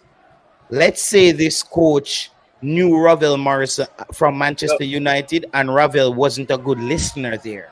And now Ravel is in the team in Jamaica and Ravel goes off and doing Ravel. So I don't know. I would love to hear him talk about Ravel before I can make an analysis on that. You there, Flavor? To be honest still with you, I think we should, I have already moved past Ravel Morrison. I don't think Ravel Morrison can make this team, to be honest. I think we should look beyond Ravel Morrison. I'm open. I don't think. Yeah, determine. You say Bailey a baller with you guys just disrespectful. No, listen. Me deal with every baller this year. Cristiano Ronaldo me talk about like how me talk about Bailey. I saw JT operate. Morrison will have to get into a team and let us see his fitness and how he's playing. But the last time I saw him, I was not convinced. Ravel Morrison, the last time he played for Jamaica, I was not convinced. Yeah, but look at the last time Jamaica played, I wasn't convinced. It's like yes, but not. Yeah, but what I wasn't convinced by was his fitness. He was not fit at all. Because Ravel Morrison was playing deep, picking up the ball off the center backs.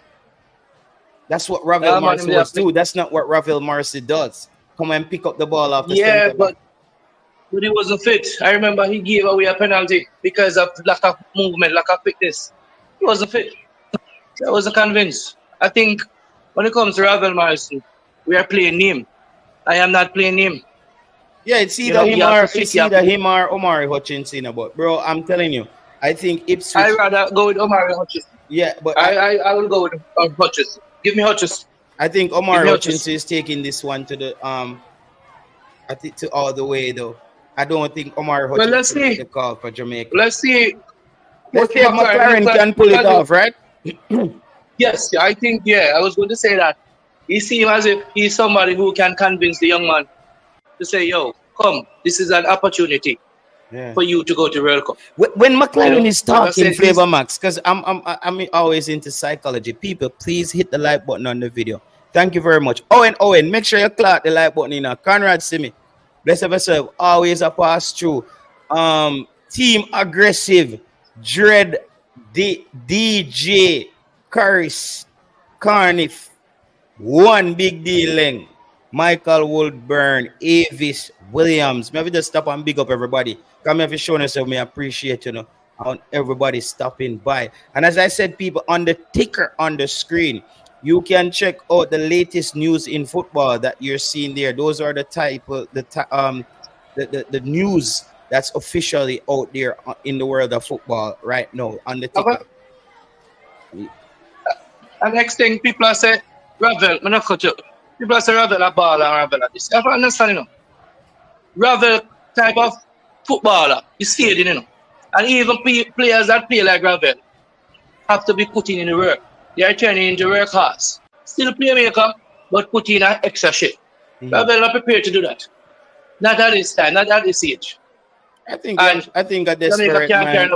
I think he's a bit desperate now, and I think listen, bro, I think Ravel would have ended up differently if Coach Jaime had managed the situation better.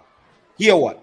Remember, it was the same time when he picked Whisper and those guys, and Ravel didn't get picked, and then DC United had to remove him from the salary because of the international cap, the international thing, how many international players you can have in your team. Ravel was staying fit, training there, still thinking he would have got a call up, and probably that would have probably even helped him to get a club. But then I'm also hearing from close sources around Jaime Hallgrimsey that he instructed Ravel in the last Trinidad game not to go backside with the ball. And Ravel kept doing that. And hence he didn't call him back. Because he kept going backside. I heard that was the actual true story of what happened. But the game that Ravel played in Mexico, you remember that game? And he gave away the penalty. Yeah, but it wasn't that game. That was the game. He didn't go to Mexico. Did he? He didn't go to Mexico. After the Trinidad game, he didn't go to Mexico. No. I'm not talking about the Trinidad game. Which game he played in when he gave? Yeah, he played in a Nations League game in Mexico. I think where Jamaica was. Bobby Reed scored in that game. The Mexicans scored. Yeah. And then we scored back, and Ravel gave away a penalty. So the 2-2 draw. Yeah, Ravel gave away a penalty. Ravel was poor, man. He gave away the penalty. He was poor. He was playing with water. I remember that. In the box. He was poor. And it was slowly down, to fitness. Yes. It was his fitness. That was the game for me. That was the game. That's it. You know what? It was all due to fitness. Yeah.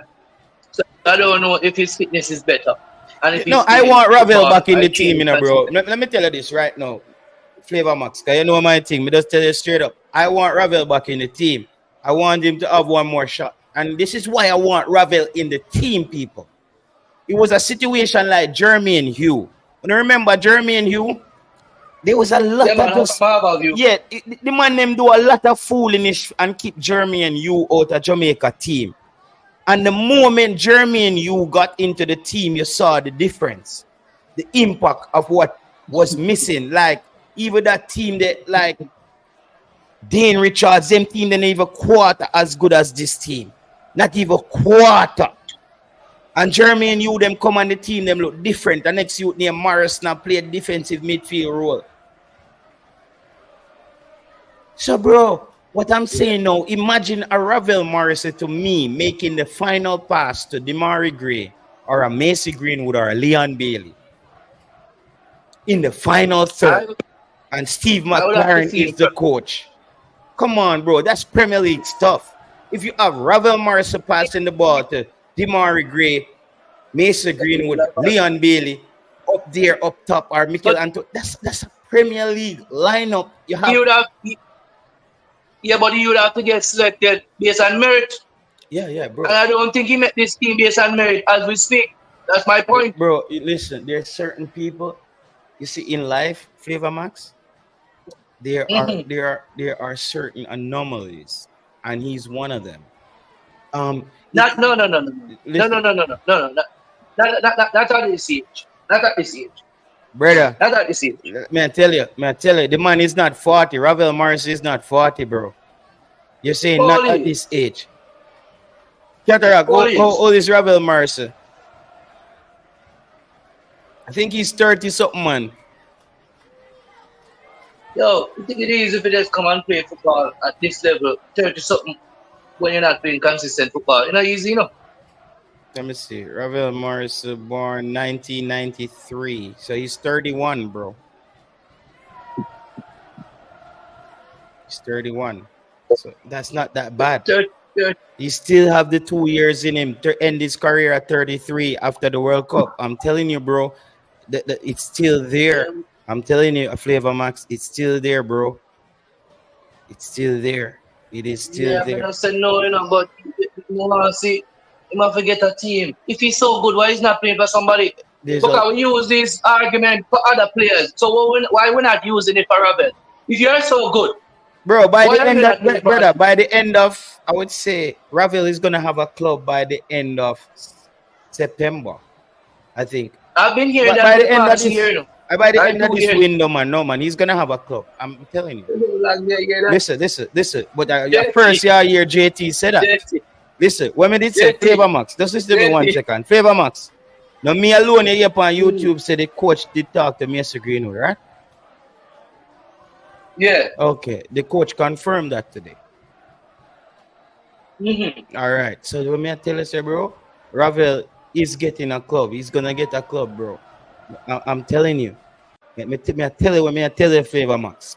I wouldn't bother tell you if I didn't need to tell you. I wouldn't bother tell you. Flavor Max. Mm-hmm. So, hold on, why man? So today, Taylor, you have spoken to the club? No, sir. Okay. Haven't spoken to the club. Wanting a player and signing a player is two different things. Because when they come in, they have medical to pass and all them sort of things. But I wish Ravel well. I too want him to end up at the club. Mm-hmm. I think timing might be his problem, because if the coach really go on some, if he get, all right, let me ask you a question.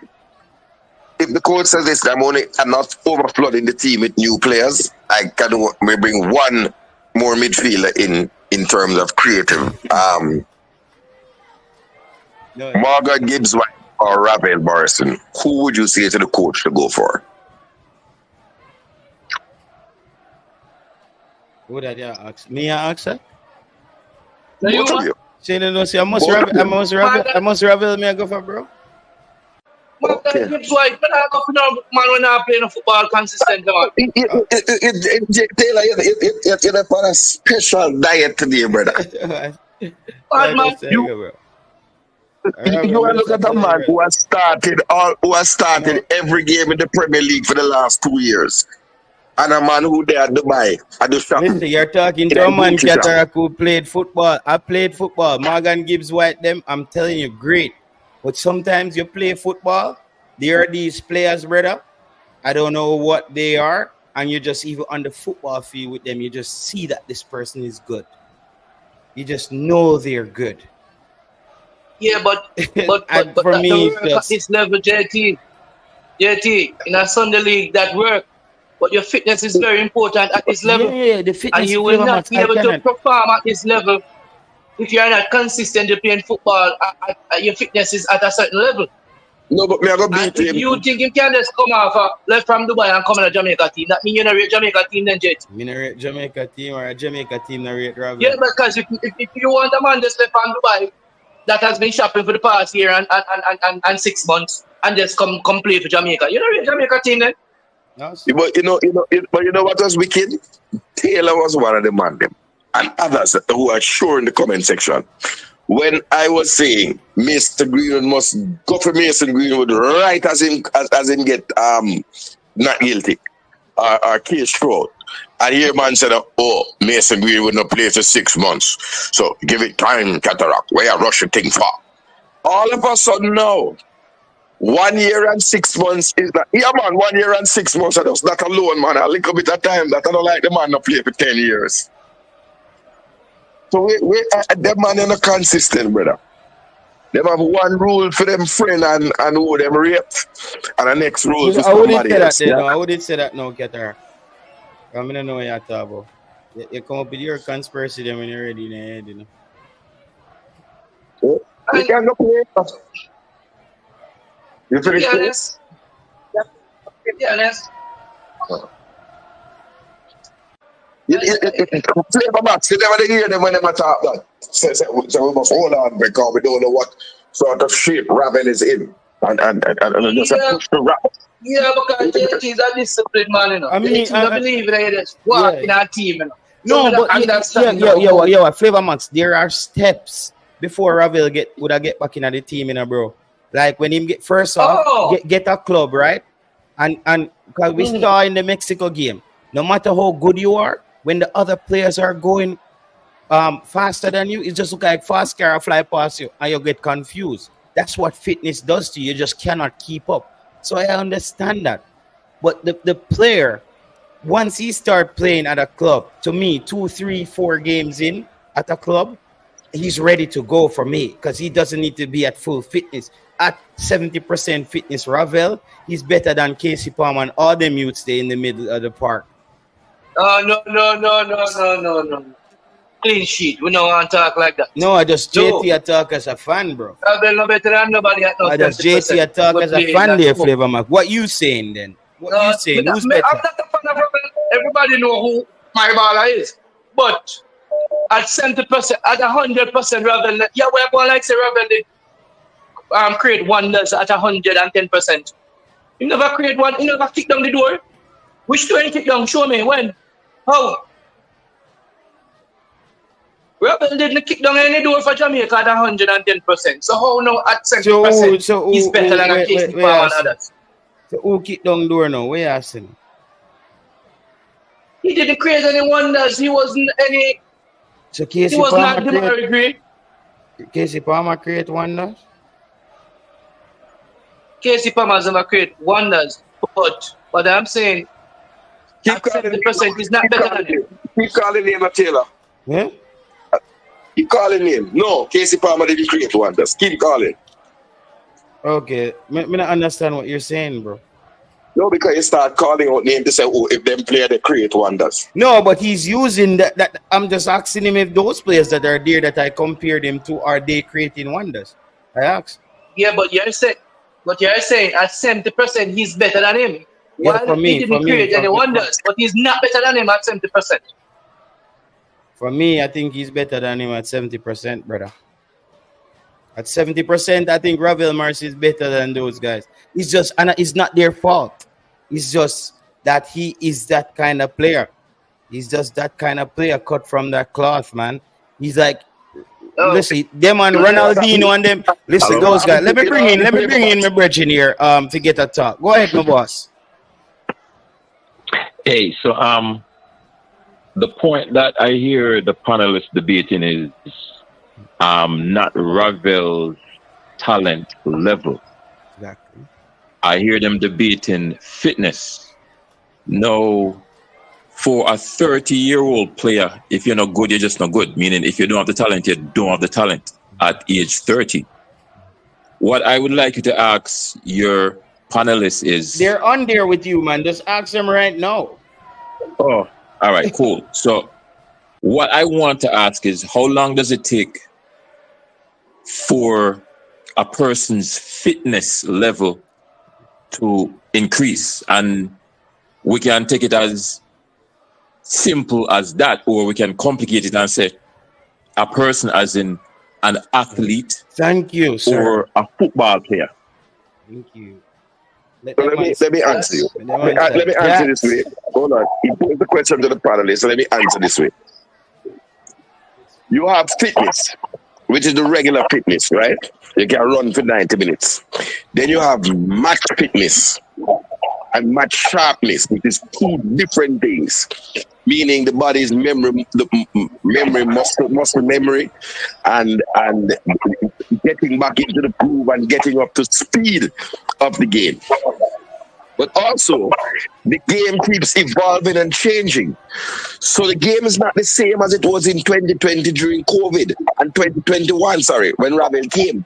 Because in 2021, players weren't playing a lot of football, right? There was a lockdown, the season finished early and all of those things. Now, man are back to playing 38 games for the season and everybody has a fire at all cylinders. So the world that we saw Ravel in when he was playing on the Tapper and even on the Paul Hall is not the world of today. Believe that. Right? So it will take him a minute up to physical fitness, and it will take him, I would say about a quarter or at least half a season to get up to match fitness. Hold on, wait, pause 1 second. Quantify a half a season, because maybe I don't know what a season is. So quantify a half a season. So generally a season is 38 games. So I would say about 10, 15 games to get up to full match sharpness. 10, 15 games. No, again. Yeah, no, playing for 90 minutes. Yes. So wait, so you said 10, 15 games. Again, we don't say you can play multiple games a week. So again, quantify 10, 15 games as far as weeks or months is concerned. But I don't know. They play what, 2 games a week? Or they play game weeks? Half a season is like a game a week. So that would be like 2 months. Between two months to get up to match fitness. Brother, what kind of 2 months it takes to get up to match fitness, brother? What kind of football you play? Hold on, man. I'm using real life examples. Christian Eriksen. Hold on now. When Christian Eriksen, before he got the heart attack, he would have been a world-class player, could walk into any squad. And when he came back after the long layoff, although it was a medical condition, he has been a shadow of himself. He hasn't gotten back up to the speed where he was. He can contribute. Listen. Yo, 1 second, Cataract. Trevon. Christian Eriksen can run a midfield for 90 minutes now. Listen. Orchestrate a game. 1 second, Cataract. Yo, Trevon. Damian Nimmer, best up on yourself, my boss. Please hit the like button on the video. Everybody, thank you very much for being here. Lively discussion there. As what the caller is saying, that's exactly what I'm trying to explain. Like, the player is not, talent is not the question here. We know that the player got that already. So what we need is just him to get into a club where he start getting games under his belt. He's going to be working for the 3 days when he gets here as well. You probably don't play him for the 90. You get him in there 30 minutes. He might comes in there and change the game. Because I'm thinking about that, Carl. I'm thinking about that final pass. I don't know if you agree with me. That deadly final pass. Somebody background so noisy. Yeah, it's good now. Go ahead, Carl. Hey, so look, so I have a track and field background. I run track and field, I coach track and field, and I can say that I have expertise as far as fitness and conditioning is concerned. Listen, if any athlete in any sport, takes more than 6 weeks to obtain sport fitness in any sport, it's called optimum fitness, right? Game fitness, optimum fitness in any sport, 6 weeks, or if we want to say 6 competitions, then there's something then there's either one of two things going on, or it might be two of two things. One is that there's something significantly wrong with that athlete, meaning why them just over the hill, they are injured, etc., etc. Coach, what me can call you? What me can call you? What me can call you? You can call him Sean Blake. Sean Blake. Hold on. Some question. Yeah, cause Sean Blake, me glad you, brother. Me no know, he's a blessing. He's a blessing for being here tonight. I'm glad you explain. 1 second. 1 second. So one, either there's something wrong with the athlete, or there's something wrong with the training program. But there's no way any athlete in any sport should go through more than 6 weeks of conditioning plus significant match time, and they are not up to speed. So let me ask no, Keter. No. I have to make my point here, and I'm gonna even add to that. I'm gonna add to that, Miss Blake. Ravel Morrison is I think he lives in Dubai, and that guy is almost, I think he's training every day. He probably doesn't have game match fitness, but people don't know that there's match fitness and then there's underlying fitness. That's your physical shape of your being when you're not playing the game at a high intensity level. So that's what people need to understand. So Ravel is not far away from being fit. He's fit as a player. He's not game fit. And a lot of our players as well are not game fit as yet, as the preseason is just kicking off. So go ahead. So what you're actually saying, give me 1 second. So what he's actually saying is like a track and field athlete who is training for the 400, and you go through 4 weeks of training for the 400, intense training, but you are not actually racing ready to compete in a 400 until you actually go out on the track and get some 400 runs under your belt. So what he is saying is that Ravel, if what we are hearing, then half of the work is already done because he has the background training. Let's just call it that. He just now needs to go get game fitness. Paper. That's how you get it here on Sports Prophecy. Like Blake just come out of nowhere and just come explain. Hold on, Flavor. No, man, we are talking about Blake Flavor, hold on, man. Remember, somebody come, let's deal with it first, and then we definitely disagree. All right, Mr. Blake, mute your mic while you're background. Hold on, Sean Blake. Yes, Sean Blake. Just mute the mic a bit, Sean. Yeah, your background seems nice, right? Just mute the mic. Right. So let me say, Sean. Here's where the madness starts. When somebody is say, I'm doing fitness, working out by myself, doing fitness and thing, that means for me, you're just making sure you don't turn up with a big belly. That's not the same as getting athletic fit. Right? That's just general routine fitness. I said underline. It's called underline fitness. Hold on.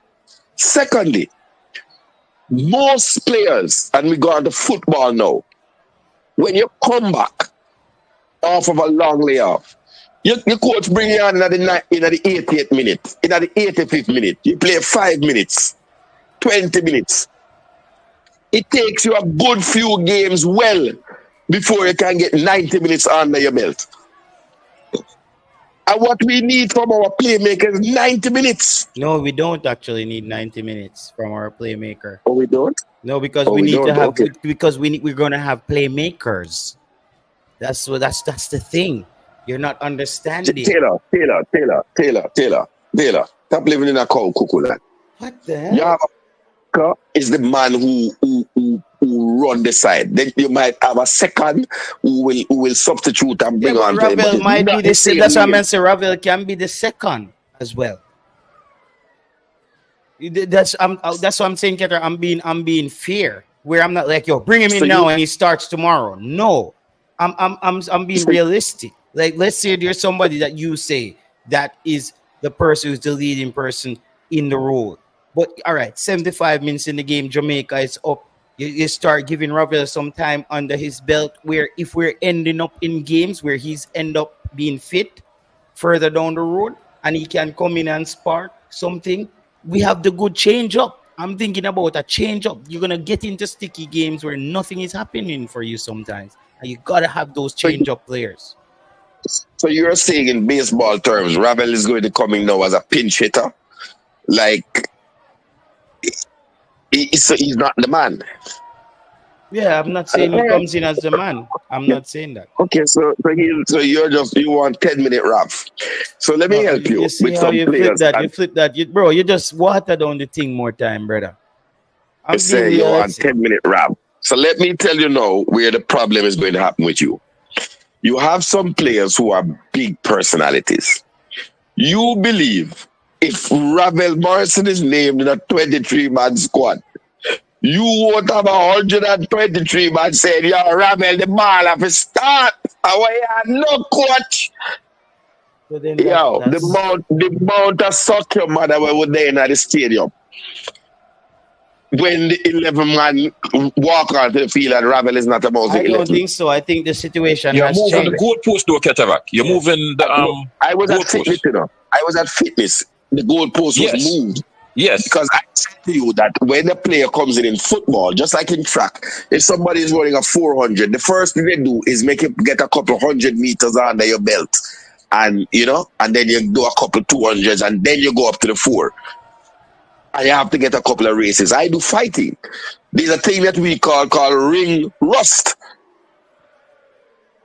If you don't put in the rounds and you don't go in the ring, or in the octagon, or the square, you're the problem. You have rust. Your timing is off, right? Your timing, your peripheral vision not as sharp.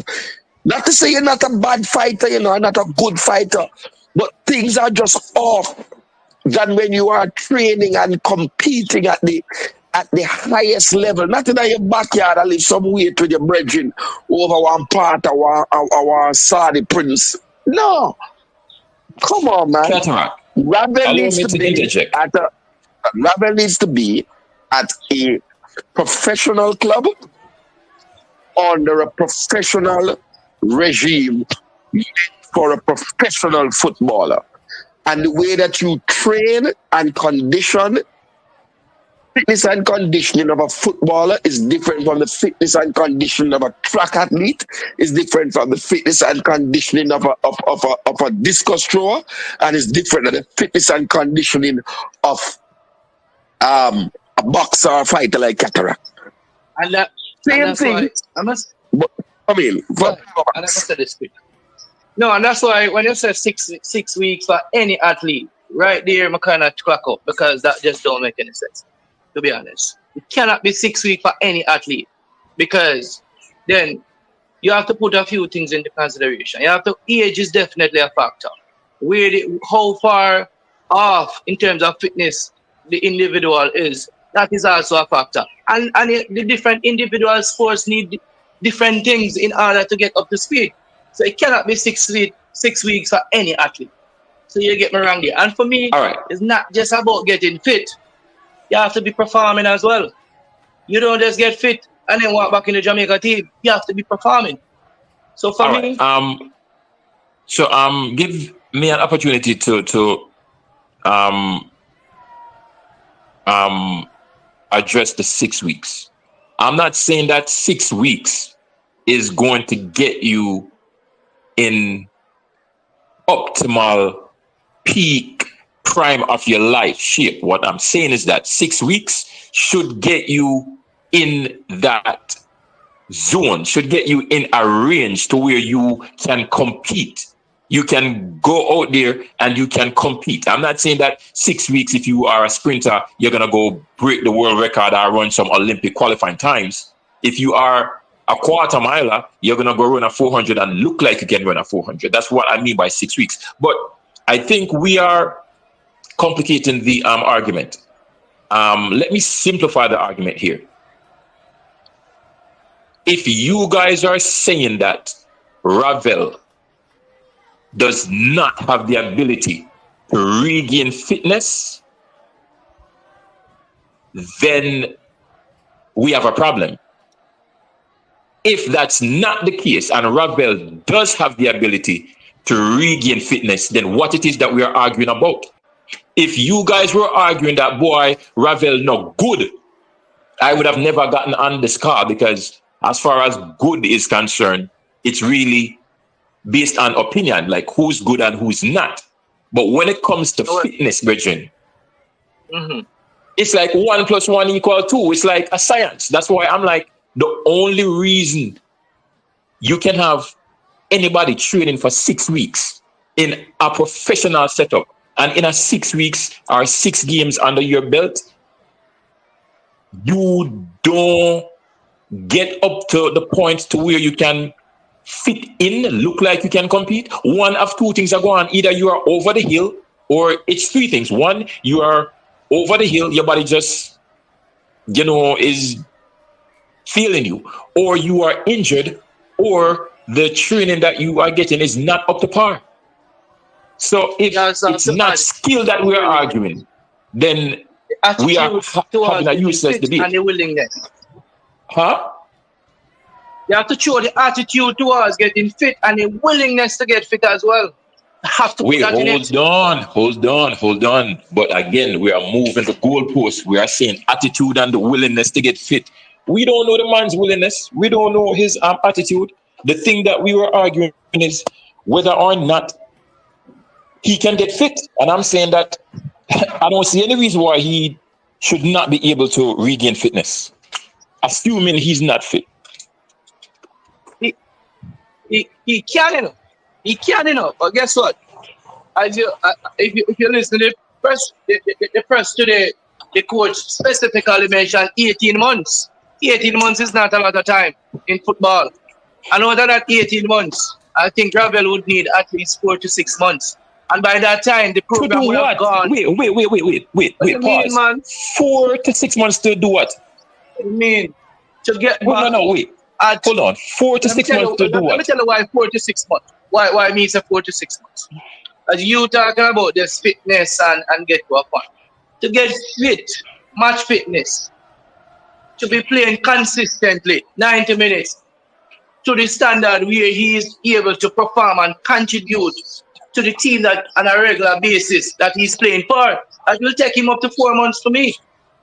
And 4 months in our program is a lot. I think by that time, somebody would have solidified that position, and the coach would have already said, this is the core that we are going to play with. That's why I don't think Ravel will find himself back to this setup, to be honest. That's my opinion. So you said 4 to 6 months. Yes. I want you to do some research, Bridget. Look, when a track and field athlete, let's take a look at champs. When an athlete is preparing for champs, average athlete start training in September. So we have September, October, November, December, January, February. So that is 6 months. And by February, when an athlete is out there competing in late February, we are talking what? Gibson? We are seeing in some cases age group record, age group world record. Brethren, it takes 6 months to get in world record shape. And you are telling me it's going to take a football player 6 months just to get in competition? Some 19 and some 20-year-old. That's about some youth. That's about 31 years. Listen.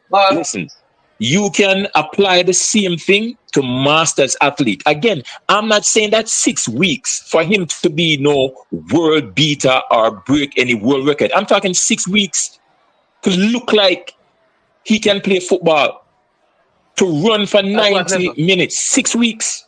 And you said 6 months. But look. 4. I will give him 4 the most. 4. Even if. Okay. Not including performing. I'm going to go with your theory that it's going to take 6 weeks. I'm going to yield to that. No, I'm sorry. I'm going to yield to your theory that it's going to take 6 months. 6 months from now, Ravel is in shape. Are you not going to include him? In shape, and you have to put in shape and performing. week in, week out for his team. He has to be performing. You don't just get fit and walk back in this Jamaica team. Listen, you have to be performing for your club. Listen, this is the last thing I'm going to say before I leave. I saw an unfit Ravel. Unfit. Right?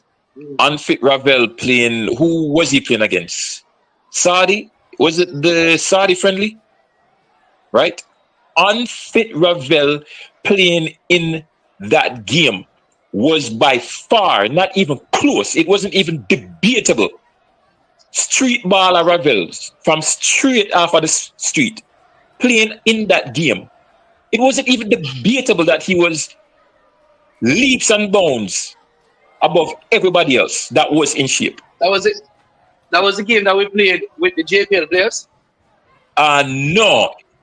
It's the game we played. So I think we played 2 games in that series. We played a game against Saudi and we played a second game. I don't remember who it was, but I think DJ had scored in one of the games. And I don't remember the second game. It was against Saudi Arabia. I think it was a 2-leg game. Was it? I think it might be. Or was it 2 separate teams? No, I think it was 2 Oh, legs. yes, like you're right. You're right. Games, you're right. But look, Ravel pretty much walked off of the street in that game. And it wasn't even debatable who was the best player on the day. In fact, I thought it was embarrassing because for man, where I train for how long, you make a man just come walk off of the street and just show you up. It wasn't even close. So 6 months from now, brethren, if we are going with the 6 months theory, 6 months from now, Ravel get in shape. I see him walking into this team because it's not like say. If 6 months from now, we still calling for Ravel. That means the program would be stagnant. We're not moving. Yes. Yeah. Yep. We'll be in trouble. Yeah. Yes.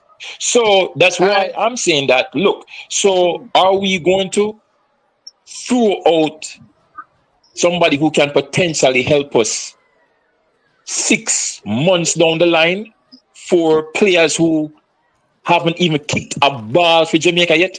Because you can't tell me say nobody who kick a ball for Jamaica right now is better than Ravel. Not one single person who has kicked a ball for Jamaica. Right now, look at you named Omar Hutchison. Him more Jamaica. Yeah, man, but Favor Max, we're gonna touch upon that. We're gonna do a show one of these days. Now that the coach has dropped some things. Yeah, man. Once we get him, we don't worry about it. And we keep everybody updated. And Mr. Blake, thank you very much for passing through here. Everybody, yeah, man. Blessings, yeah, man. Work tomorrow yeah, morning. Man. Everybody, yeah, man, big up yourself, Mr. Blake. All right.